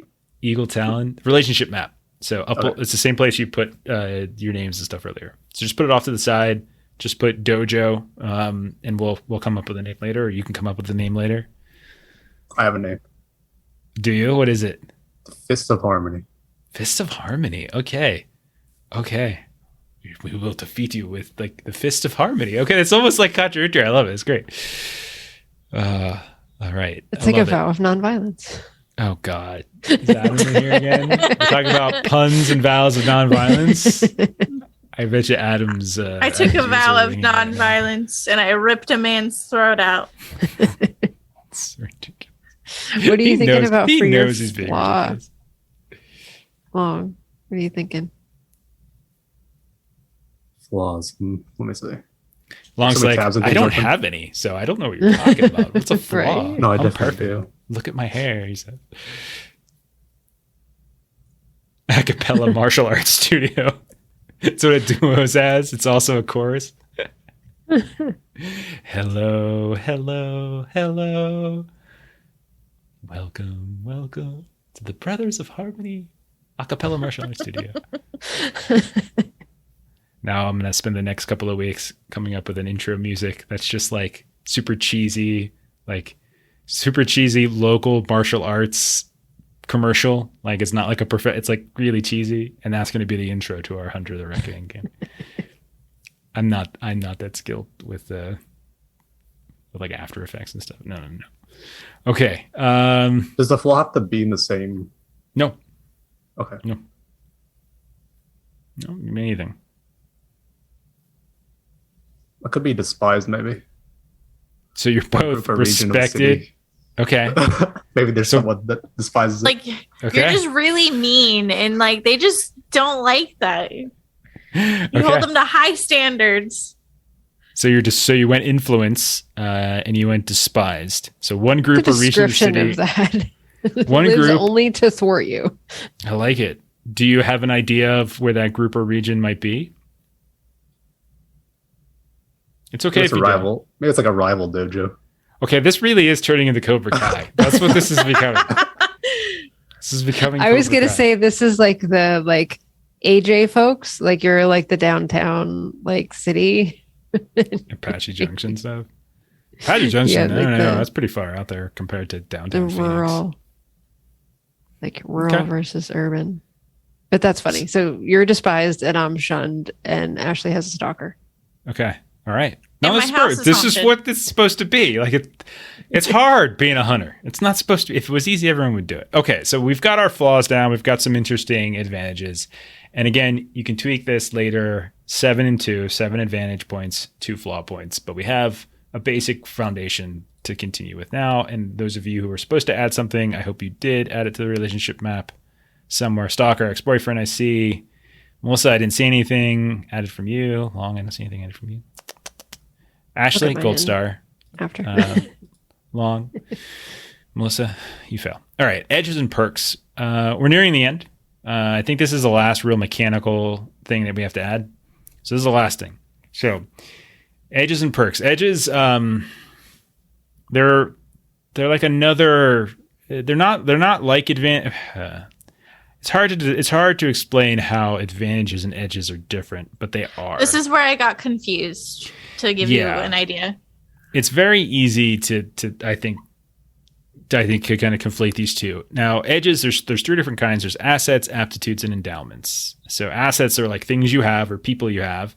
Aptitudes is something that like you're particularly practiced at, and endowments is almost something that's even magical and supernatural in its own right, even though to somebody who's not in the know. So it could be something as simple as like, you know, if you're of the faith, you know, if you're a religious affiliate here, then you're able to do special things with like this old cross or ankh that you have that you can like hold or pray to, and that allows you to like sense the locations of a specific kind of supernatural. Like if you hold it and utter a prayer, you might be able to sense vampires within a downtown club or something like that. So it's not necessarily that you personally can cast spells or anything like that. You just maybe have access to, or you could do it like the technological route. Maybe you used to work for, like Monster X or another tech org that you have access to this like advanced science that allows you to be able to like discern like, you know, whether you're within a werewolf territory or something like that. So that's what endowments kind of are. Now, you start the game with either 2 edges and 1 perk, or 1 edge and 2 perks. Perks are specific ways of modifying or enhancing the edge. So these all have mechanical effects, whereas advantages usually don't have like their own pool that you roll from. Edges do usually. And what that means is like when you take the edge, it'll tell you like what pool you're going to be rolling. So again, it's kind of hard to explain it. So let me give you an example of what I mean.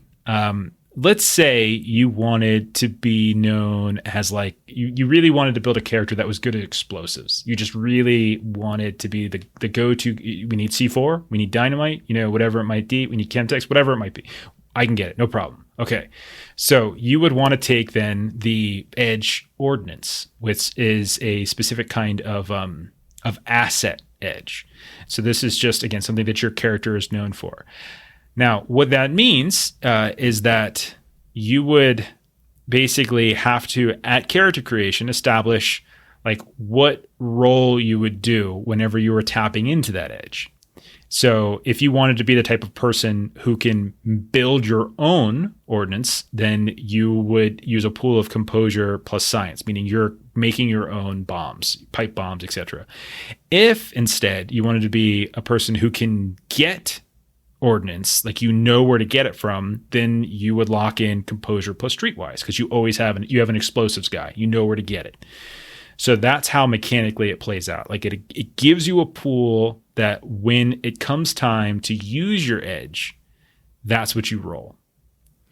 Now, in the book, it lays out like your edge pool, and it lays out the mechanics of the system, like what the difficulty of the test would be and how it would work. So for ordnance, for instance, you would roll a test. Let's say we decided to be the type of person we wanted to build our own bombs. Cool. That means you would have to, at the start of a scene, you would roll a test, difficulty 4. And if you were successful, if you had 4 or more, then you would be able to, you know, get the explosives that you want. If you had even more than 4, you could potentially, if you had a higher margin, you can even get even extra charges or something like that. So that's what ordnance basically is. It's sort of like a cross between a skill and an advantage. Advantage is usually just like give you an extra die here or there, or they give you an extra resource of some kind. An edge gives you kind of a new way of kind of applying a pool roll in the game in some fashion. And then what you can do is you can take perks, and perks tweak it. They enhance the edge in some way. So, for instance, for ordnance, you could do something like non-lethal munitions. That's a specific type of perk for ordnance. So this perk provides different kinds of non-lethal munitions, ranging from flashbang grenades to tear gas and even so-called knockout gas. Okay, so if you wanted to have your character focus on getting that type of stuff, okay, you can take that perk in addition to the edge. And that allows you, like, anytime you guys need some knockout gas, you got that knockout gas, no problem. So is this making sense? And every edge has multiple perks you can choose from. So at the start of the game, you either get one edge, and then you can take 2 perks for that edge, or you can take 2 edges, but only one of those edges you can take a perk for. That makes sense? And I think this is also where, like, I think kind of as we're picking these and fleshing things out, it kind of goes back to the skills. Because like we may have like made some poor choices along the way with skills. Once you see like which edge combines which skill or attribute together. Right. Neat explosions called Gary Kaboom. And the other thing is when it comes to like equipment. So equipment in this game is not as granular in other games. This is a storytelling game. So like it's like things are fairly abstracted. So if you're the type of person who wants to be known as the type of person who can get a lot of explosives, you would take ordnance. If you're the type of person who's like, you can get all the special guns, you would want to take the arsenal edge. You all are expected to be able to have access to any kind of gear that a normal person would be able to get, which means you'll have access to like basic guns. You'll have access to like, flashlights and cell phones and burner phones. Like you don't have to worry about, I'm not going to nickel and dime you on that kind of stuff. There's no rolling that necessarily has to be done there. But when it comes to hunting quarries, supernatural quarries, unnatural quarries, sometimes basic mundane stuff that everyone has access to isn't going to cut it. And you need like specialty things. And that's where it might be, if you want to be the person in the cell that can provide that, you take some of these edges to be that person. Or you take some of these edges so that you can be like the person who can go out and find where that stuff is. So that's how these edges can potentially allow you to help fine tune the character, bring something special to the cell, and so on. And so there's other things. It's not just about gear. There's other things as well. Knowledge, for instance, like if you wanted to. If you can have a specialized library. So if you wanted to, it would help you with research or information. You could have, if you wanted to be a person who has a drone. I used to play in a Shadowrun game where I play in a Shadowrun game. But one of our old buddies used to have drones. And so you would throw his drones out all the time. If you want to have a drone, you can take drone jockey. If you want to be the type of person who who's very good with animals and like you're a veterinarian or an animal handler, there's beast whisperer. So you can do things like that, which goes beyond just having a good animal ken skill. It actually gives you more things you can do with that animal ken skill, right? So animal ken is just the idea of like, you treat animals pretty well, but if you want to have a more complex array of animals that can do stuff for you now you take that beast whisperer edge. So it's really a way of kind of leaning into an aspect of the character creation that can kind of separate what your hunter brings to the cell. Does that make sense? Yes. Okay. There's a lot of stuff. There's also endowments. We talked about those. So like you can sense the unnatural, repel the unnatural, thwart the unnatural. You can have an artifact of some kind, etc. I don't want you to be a crazy cat lady, Ashley. The game wants you to be a crazy cat. No, you should be whatever you want to be. You should be whatever you want to be. I would definitely be a crazy cat lady if I played this. And Mama Purdy with all her cats. She names every one of her cats after one of her ex-husbands. And she's got a whole mess of little cats. She's got a whole lot of those. She likes to pick them up and shake them a little bit. Sorry, I'm referencing old characters in other games. All right. So does anybody have an idea? I, rounding out my kind of character concept, I obviously have a work van. So I'm thinking fleet with a perk and surveillance. Okay. So fleet is very much like the ordnance one that I went over before, but instead of being for explosive, it's for vehicles. So this means you can get specialized vehicles, not just your average generic, cars that people can get off a car lot or whatever. You can get stuff that's a little bit more souped up and worked out. And what did you take? You took surveillance. Okay, so fleet, the general system it's the idea of providing a wide variety of personal or commercial vehicles on short notice. It could be anything from a rundown Volvo to a helicopter, but not military vehicles. That's different. And you would have to pick either your edge pool. At character creation, you have to either commit to intelligence technology or manipulation persuasion. So Manipulation persuasion. That's what I figured. Yeah. Judging from what you said before. Okay. So make sure you write that down so you know what the edge pool is whenever you go to roll for your fleet edge. And then you took surveillance. And so what this means is that in addition to just being able to get vehicles, you can get vehicles that come with a broad range of concealed surveillance instruments, including directional microphones, radio band scanners, and thermal imaging sights. The equipment provides a dice bonus, so it's got a mechanical bonus in addition to just being cool, equal to the margin when you make your edge test when you start to acquire the vehicle for a scene. And you can get equipment has a dice bonus equal to the margin on the edge test when to anyone performing stakeouts from the car, such as awareness or tech, etc. So very cool. Did you take another edge, or is that the only one? I was like, I kind of wanted to see what other people were doing, but I was thinking drone jockey for the other one, but I'm not quite sure. Sort of fits if you think about it. Is anybody else thinking a drone jockey? Mm-mm. I am not. All right. There you go, Melissa. Yeah, I may have to re-look at the skills, Sure. like how I put things, but Absolutely. that's what I was thinking. Absolutely. I fully anticipate that you guys are going to put stuff down tonight as we're going, because we're doing it live, doing it as we go. You're going to cycle back, rethink once we see everything laid out. Like you can tweak and iron stuff out. Ashley or Long, is there one that's kind of standing out to you?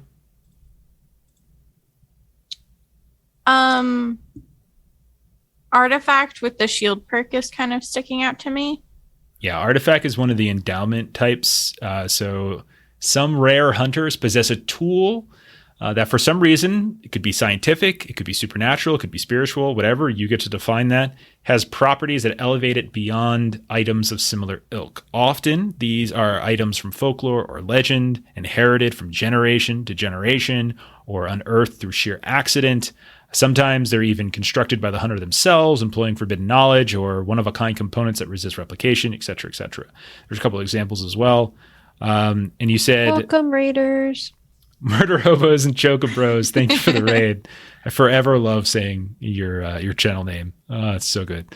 We're doing character creation for our new Hunter the Reckoning game. So it's just dropped, new World of Darkness games. Awesome.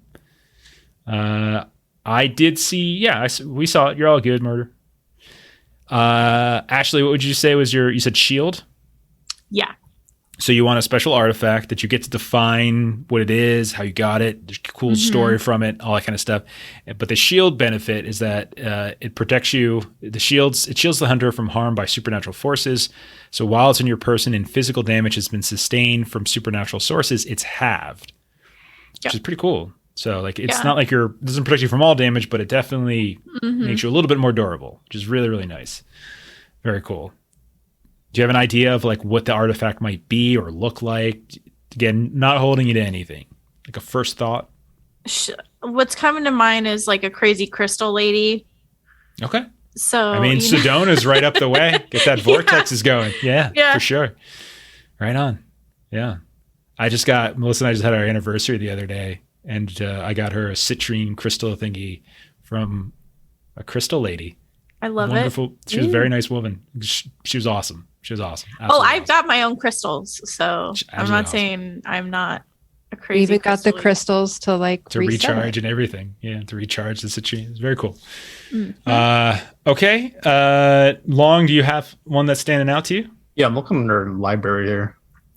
Okay. All right. That's interesting. Cool. So that's a little unexpected for the guy who's Marshall with the dojo and everything like that, going a little different route. I like it. But curiosity though, I'm right? still, yeah, I'm That was your curious. So I'm drive. still That's a seeking out. great point. Mhm. Great Yeah. point. So, basic description. I'll just read it. Whether in the form of a musty library filled with centuries-old text or well-encrypted database encompassing the latest research on paranormal entities, the hunter has access to a wealth of information on a wide variety of topics and creatures. Given time, the hunter can use this to glean important clues on the behavior, strengths, and weaknesses of their quarry. Were you going to do any kind of perks with this? You were thinking? So the person just these like dot points here, right? Yeah, they're those bullet lists. So essentially, you can take one edge and 2 perks, or 2 edges and 1 perk at the start. You'll be able to invest more in this later with XP. So, Okay. yeah. So at most, so if you only wanted 1 edge, if library was the only edge you wanted to take, then you can take 2 of those perks. For the library perk here, how to harm them probably. Okay, so As how to well. harm them. Okay. And so you can either, now, since you have that, you can either A, take a completely different edge without any extra perks to it, or B, you can take a second library perk. Okay. That's where I you're think at. I'll read more into that if I want another Oh, yeah. edge or a perk here. No problem. Absolutely. Okay. So, Melissa, are you going to go drone jockey for a second? Yeah, I think I will. Okay, cool. Ashley, did you have a second edge that you were thinking, or another perk? Or? I'm gonna do either global access or beast whisperer. Nice. You're gonna do it. I know it. I'm getting. I want to be the crow lady. Crows or Maybe a birds crow or lady? cats. I haven't decided yet. Okay. All right. Okay. I like it. That I like works. it. Or a pigeon Yeah. lady. So many pigeons. And or road. You're the road runner lady. There's so many road runners in Arizona. It's just actually, I just like raise quails in my backyard. Yeah. And like, There you go. If you were in our neighborhood, you could be the rabbit lady. We have so many rabbits. It's You guys do. ridiculous. We have so many rabbits. It's insane. There's a lot. They're breeding like rabbits. All right. Imagine that. Cool. So I think that's the last of the mechanical stuff. So we just have a few more flavor things to do. There are some finishing touches stuff. So in the book, there are like 41 questions. You don't have to answer all 41. That's crazy. But there are these questions that you can ask that just kind of helps you flesh your character out. So, and again, they're in the book, but I also included them in a Foundry handout if you want to take a look at them. But there's, let's see, what are there? There's who are your heroes or inspirational figures? There's your character had a major surgery in their teens. Why? There's who would you die to protect or save? Like these are types of questions. So for funsies, why does everyone pick one to answer about their character? Just kind of flip through, see what you want. I'll stall while you look at them. I'll read a couple interesting questions. Why'd you get that tattoo? What is it? You always wondered about the odd monument in town or on campus. Every time you passed it, you felt your hair stand on end. What strange attachment do you have to the monument? It's like those yellow things outside of the business building by ASU, by Tempe? Never mind. I don't know. Let's see. You and your friends found an old tunnel. Only you made it back alive. What happened down there? I like that one, but I haven't figured out what happened down there. Was there my a portal character has to a different major world? phobia. Okay. What is it? Claustrophobia. Okay. I like it. Awesome. I was Perfect. also Tangible. thinking that one. For a plumber? I That's was true. actually thinking the funny one would be swimming, like You can't large swim? bodies of water. Yeah, Okay. That So we're is going to funny. start up the story. No one can find Ashley's character. And We're it in the turns lake. out she's been buried in a coffin. Okay. All right. All you guys hear is I the love it. bell as I'm, Long, is there anyone that are standing out to you? Yeah, I'll just stop on the one I just read here. Where did that scar come from? I've got Okay. a gash on my tricep from maybe like a bar fight. Nice. Okay. Cool. Melissa, you got one? I'm going with phobia of swimming. Okay. So you don't like the water. Or wait, you don't Yeah. like swimming?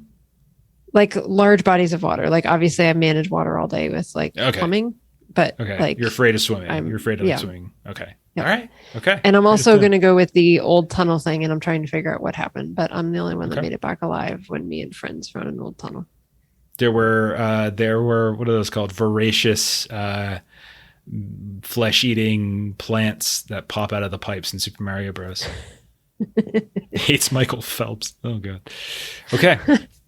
All right. Cool. Who We don't have to do a lives bunch of here these. in Arizona, actually. He so does it all live here in ties Arizona. together. Yeah. Okay, so what I'll say is answer a couple of those. Send them to me, put them on your character sheet. We'll flesh them out. Give me some ideas. Then I can tie some of those things back. Maybe whatever it was that was in that tunnel. Maybe you have to go back there, for instance. Oh. Gives me ways to challenge Ashley by putting her in claustrophobic situations. In a tunnel. That sounds awful. Maybe whoever gave Long that scar comes back at some point. Like, these are all ways that we can kind of tap into and cycle back and tie some things in. Okay, so we're almost done. Let's see. So I think you guys, mechanically, you've hit all of the things that you need to do for your character. You've hit your skills, your attributes, you've got your drives, your creed, your ambition. You took your edges, your perks. You have all that in place. Again, you can tweak it, change it, move some stuff around. Then if you see an edge you like, you can go back, tweak your skills to better fit.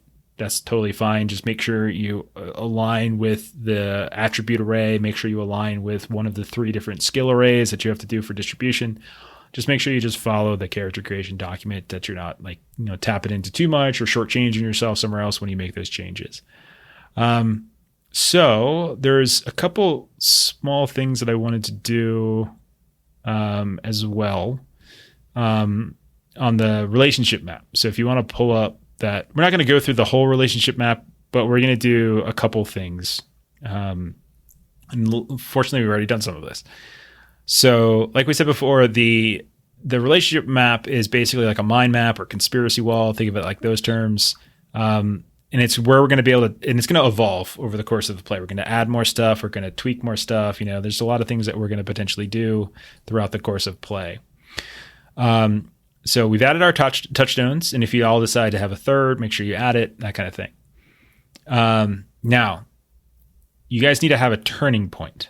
So this is something you're going to drop on the relationship map. So it's the details of the pivotal moment with the supernatural, because as hunters, all of you have had this, because this is what awakens your drive. So this is connected to your drive. So it's the pivotal moment with the supernatural that made you truly become a hunter. It's what awakened your drive. So examples are like lost a loved one to a werewolf, or wants no one else to experience the same type of victimization or something like that. So that's something for you all to write. So maybe, Melissa, like I know you just brought up the tunnel thing. Maybe it's related to the tunnel thing. Yeah, that's what I was thinking. Yeah. I'm the only one that made it out alive. So. Okay. So put that down. And so you would basically put right next to your character sheet, only one who made it out of the tunnel alive or something like that. That's all you need for now. And we could flesh it out later as we go. So that's the turning point. So Ashley or Long, what do you think going back to I know that I think it was, you guys were wishy-washy a little bit on the drives. I think Long, you ended on curiosity. Ashley, did you end on pride then, or did you do something else? Oh God, what was pride again?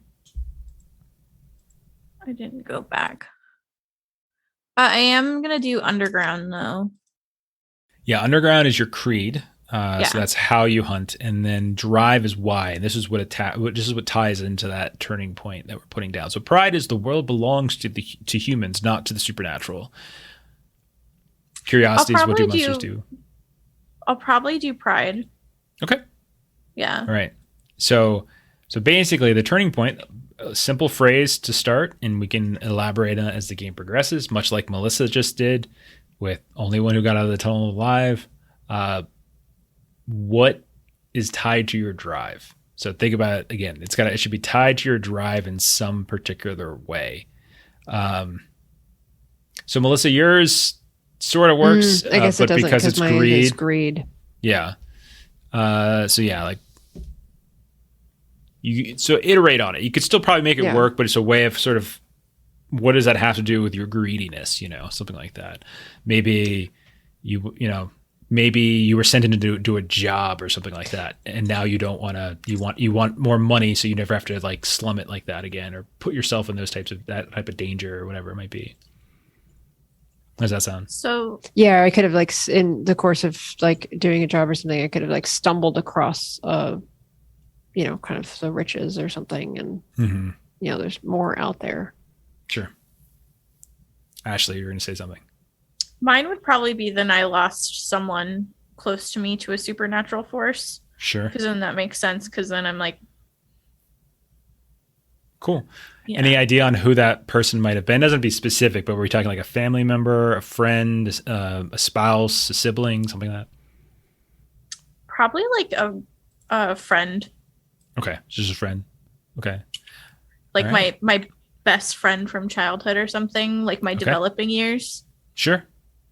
Lost childhood friend. Just throw that on the relationship map. Perfect. Long, you got an idea? Yeah, I'm thinking along the lines of it's sort of like an unknown power. And if I can understand that somehow, I can adapt that to like my learnings or how to better myself, sort of. So you witness like a supernatural exhibit this power, and like you're trying now to like co-opt it in some way, or adopt it into your own technique or something. Yeah, somehow like adopt it into Okay. the martial arts. That Sure, sort of way. Yeah. Adopt supernatural into martial arts, something like that. Just put a basic phrase down that prompts us back to this memory, and then we can iterate on it in game as it becomes necessary. Okay, that's a turning point. Next thing was do. I skipped one. We need to define relationships to each other. So you'll notice that there are 2 arrows connecting each of you to each other. So normally, if we had a bigger crew, if we had 4 or 5, you'd still only define relationships to 2 hunters. But it just works out that you guys all define it. We have 3. Again, we might add some more people later, depending on how things work out and timing and everything like that. A lot of the people we play with already have games on Fridays or aren't available, that kind of thing. So we'll see. So you need to write, and this does not have to be mutual. You need to write 1 positive relationship towards another player hunter and 1 negative relationship towards another player hunter. So hypothetically, Melissa, you write towards Long something positive, but you write towards Ashley something negative. And it could be simple. Like if you look at the relationship map example again, it could be something like, Dez towards Farouk just says likes the attention, or Farouk towards Alice says weird but insightful. So Farouk looks at Alice as someone who's very weird but also very insightful. Alice looks towards Farouk as someone who trusts their family too much. So those types of things. Again, so quick phrase. Doesn't have to be anything particularly great. So yeah, but 1 should be positive and 1 should be negative. Who would like to go first? For both people, 1 each. 1 each, yeah. One positive towards like one of the 2 of them, and 1 negative to the other. So It's not like positive and negative per person. Okay. Who would like to go first? I'll D6 it since I haven't done a roll all night. It's weird. Okay. Okay. Here we go. We did our first roll. Ashley, you're up. Give us an arrow towards somebody. I'd say I feel like maybe she would see Long as like too stern or structured. Okay, perfect. Done. Write that on the relationship map. Perfect. Okay. I'm going to 50-50 it for Melissa and Long. Okay, Melissa, your turn. There may be a simpler way to say this, but thinking that Long, I feel bad going negative as well, but wow, it's kind of, I already had it in my head before Ashley said hers. Then just say it. It's fine. It's role You don't playing. need to justify it. It's fine. Like always Exactly. prepping for the fight, but not doing the fight. All bark, no bite. Yeah. I don't know. Because I figure because he's like in a dojo and like teaches, and so like it's always training, but like when are we actually getting out and doing? Okay. shit or get off the fight. bucket. Something like that. All right. Okay.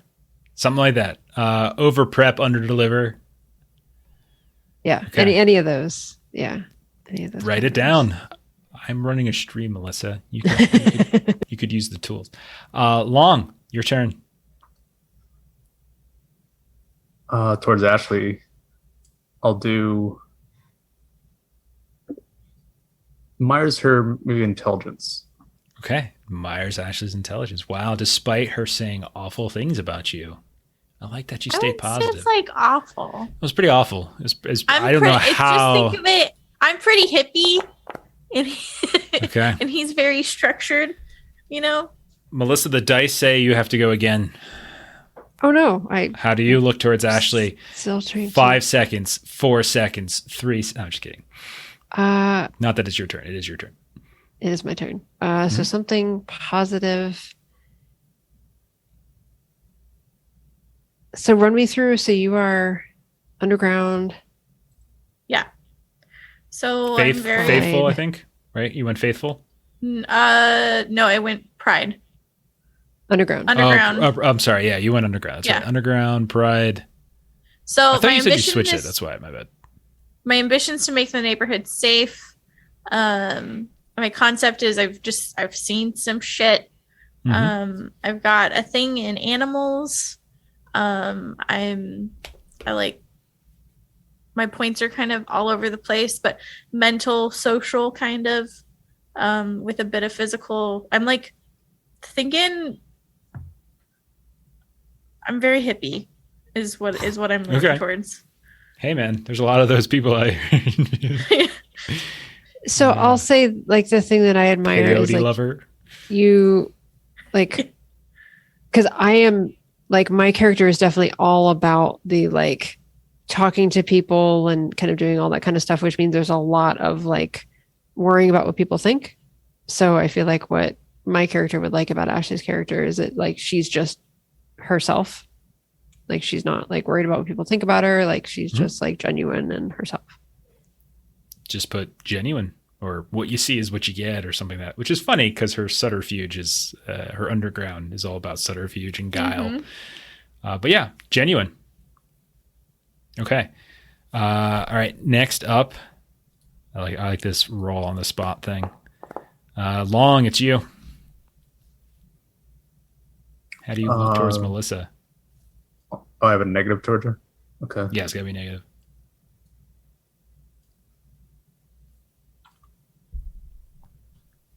That was for Gabe. He said I have to be hydrated. Sorry, Long. Go ahead. Yeah, maybe I don't like how she has to upkeep appearances so much. Okay. Very nice. So we're going to have a PvP session between Melissa and Long. And then finally, Ashley, how do you look towards Melissa as well? Charges too much for dojo plumbing. Clog the dojo's toilets. Oh, I can't make a joke right when I take a drink of water. I'd say she's like dependable. She's, Okay, dependable. No, that's fine. These can change and evolve over time. Don't worry. This is just a starting point. Okay. All right. So we got more stuff. So make sure. All right. So we've got touchstones on the map. We've got relationships on the map. We've got turning point on the map. Last thing we'll do, I'm going to have some homework for you all as well. But last thing I'm going to do, so there's a bunch of different factions in the group. And so I can actually give this to you as homework as well if you want, as we're at 2 hours. So let's do this as homework. But let me just walk through what you basically would be doing. So there are all sorts of different factions in the game, and orgs are the most. They're sort of detailed pretty considerably in the book. There are a lot of them. I have kind of narrowed down in our relationship map sheet here on Foundry the ones that I think are most likely to come up in our area. There's a few that are kind of specific to different countries. For instance, there's like one's very specific to Manila, for Philippines. So I kind of narrowed it down to the ones I think that make the most sense. And so this is basically like we're going to be coming up with potential potential factional supporting characters. Some of these I might create, but I do kind of, this is one of those things where you can kind of give me an idea of maybe the factions you would like to see in the play. Like that, this is where I can get a little feedback here, and I can try to skew some of my prep towards, towards this. So Monster X, which is a corporate org, they sell goods and services related to like investigation and paranormal stuff, but they're all like, they do like really experimental like equipment and devices, but that can backfire, and like they can go wrong. So that's some of the negative to it. There's the Arcanum, which is an academic org. They're considered a fairly model scholarly occultist society that devotes itself to discovery, accumulation of knowledge, etc. Think of like possibly people in colleges or university, or maybe private think tanks or something like that. This is not limited to that, of course, could be anything. Society of St. Leopold, we've talked about before. Metro Phoenix, or could be Catholic churches. Think of it like tied into that. Think of Society of St. Leopold like classically as like the witch hunter type stuff. Vampire. They're primarily interested in vampire hunting, but they do have interest in other paranormal as well. There's SAD, Special Affairs Division. That's a government org. That's basically like the FBI. They're a part of the FBI essentially, so they could be here. There's field offices in Phoenix, I believe, for the FBI. So like SAD could be here. The IAO is Information Awareness Office. That's more military-like. They are a sister kind of sibling org to SAD, but they're more militaristic. Paramilitary, they're kind of hardcore in ways that SAD is not so much. The Orpheus Group is another corporate org. They are most commonly associated with researching like the spirit world, ghosts, that kind of stuff, as opposed to like vampires and werewolves and stuff like that. So they're more kind of in that realm. Although they have like, I think their central headquarters is in New York. They do have field offices all over the place. So there could be, we could kind of play out them having one here. There's Revenge. So Venge, which is a startup corporate org, kind of like a gig economy thing going on here, freelance workers, that kind of stuff. They're all about data collection, data mining, and then like using that data to kind of like branch out to different like freelancers to get stuff done. And then there's vigilante groups, like vigilante orgs. No specific names necessarily, but these are kind of unorganized organizations. They're similar to hunter cells, but sometimes they're a little bigger, but they don't give a crap about collateral damage. They kind of sometimes go too far, that kind of stuff. So what I would ask you all, we can do this, we don't have to do this now, but think about like, of those, or are any of those factions particularly interesting to you? Like, would you like to see maybe some of them come into play more than others? Or is there like one like that you think that your character might have a history with? That kind of thing. Not necessarily, again, this doesn't have to be something that's documented specifically on your character sheet. Like mechanically speaking, this could just be fiction story. So if you think like Long, you mentioned Marshall a bunch, does that mean you were, maybe you were in the military at some point, maybe, etc., that kind of thing. There's also just regular factions like local law enforcement. Don't necessarily know anything about the supernatural, but like there's local law enforcement. There's like city government, municipalities, things like that as well that we could dive into. We have colleges and universities. So, think about that. And since we're using Phoenix, like our backdrop as our location, pull from real life if you like, but don't feel that you have to limit yourselves to it. I don't care if we need a highway here that looks like this, that highway is going to be there. I don't care if it's really there or not, that kind of thing. And then also, maybe some landmarks or something like that, locations that you would be interested in, like specific parks or, stuff like that. There's a Phoenix map up in our Foundry site if you want to take a look at that.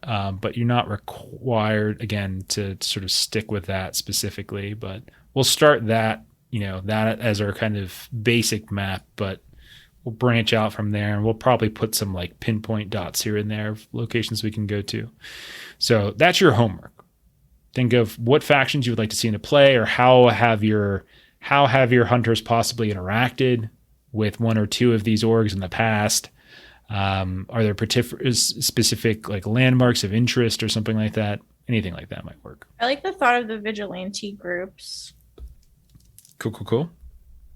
like maybe they start causing issues with collateral damage in my neighborhood, and I just really didn't appreciate that. Okay. Thought you were about to break into Fresh Prince stuff there. I was thinking maybe the revenge group started making trouble in the neighborhood. Okay, Mm-hmm. revenge. Okay. Okay. My brother got one little bite. My mom got scared because he turned It's a into vampire. Oh, werewolf. That's how it works too. and he grew a bunch of hair. Oh my God, Ashley, freestyle. It's beautiful. Okay. Again, I don't need it now. Just something to think about. We have some time between when our next session is going to be. Eventually, this is going to be an every other week thing. We're going to do, starting in July, we're going to be doing alternating our Fridays between a Mothership game and a Hunter game. So this will be the crew for Hunter, and we have another crew for Mothership. So that's what we're going to be planning on doing for a little while. And also, anything you needed to do to sort of finalize your choices for your character sheets is kind of where we're at.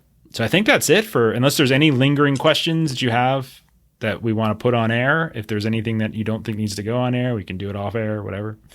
But I think we've hit the major stuff that we need to hit. Yeah, that's pretty I'm solid. excited. Cool. for sure. All right. Yeah, I am really looking forward to this. It's a game that like sort of prioritizes like story. There's some cool mechanics that I like.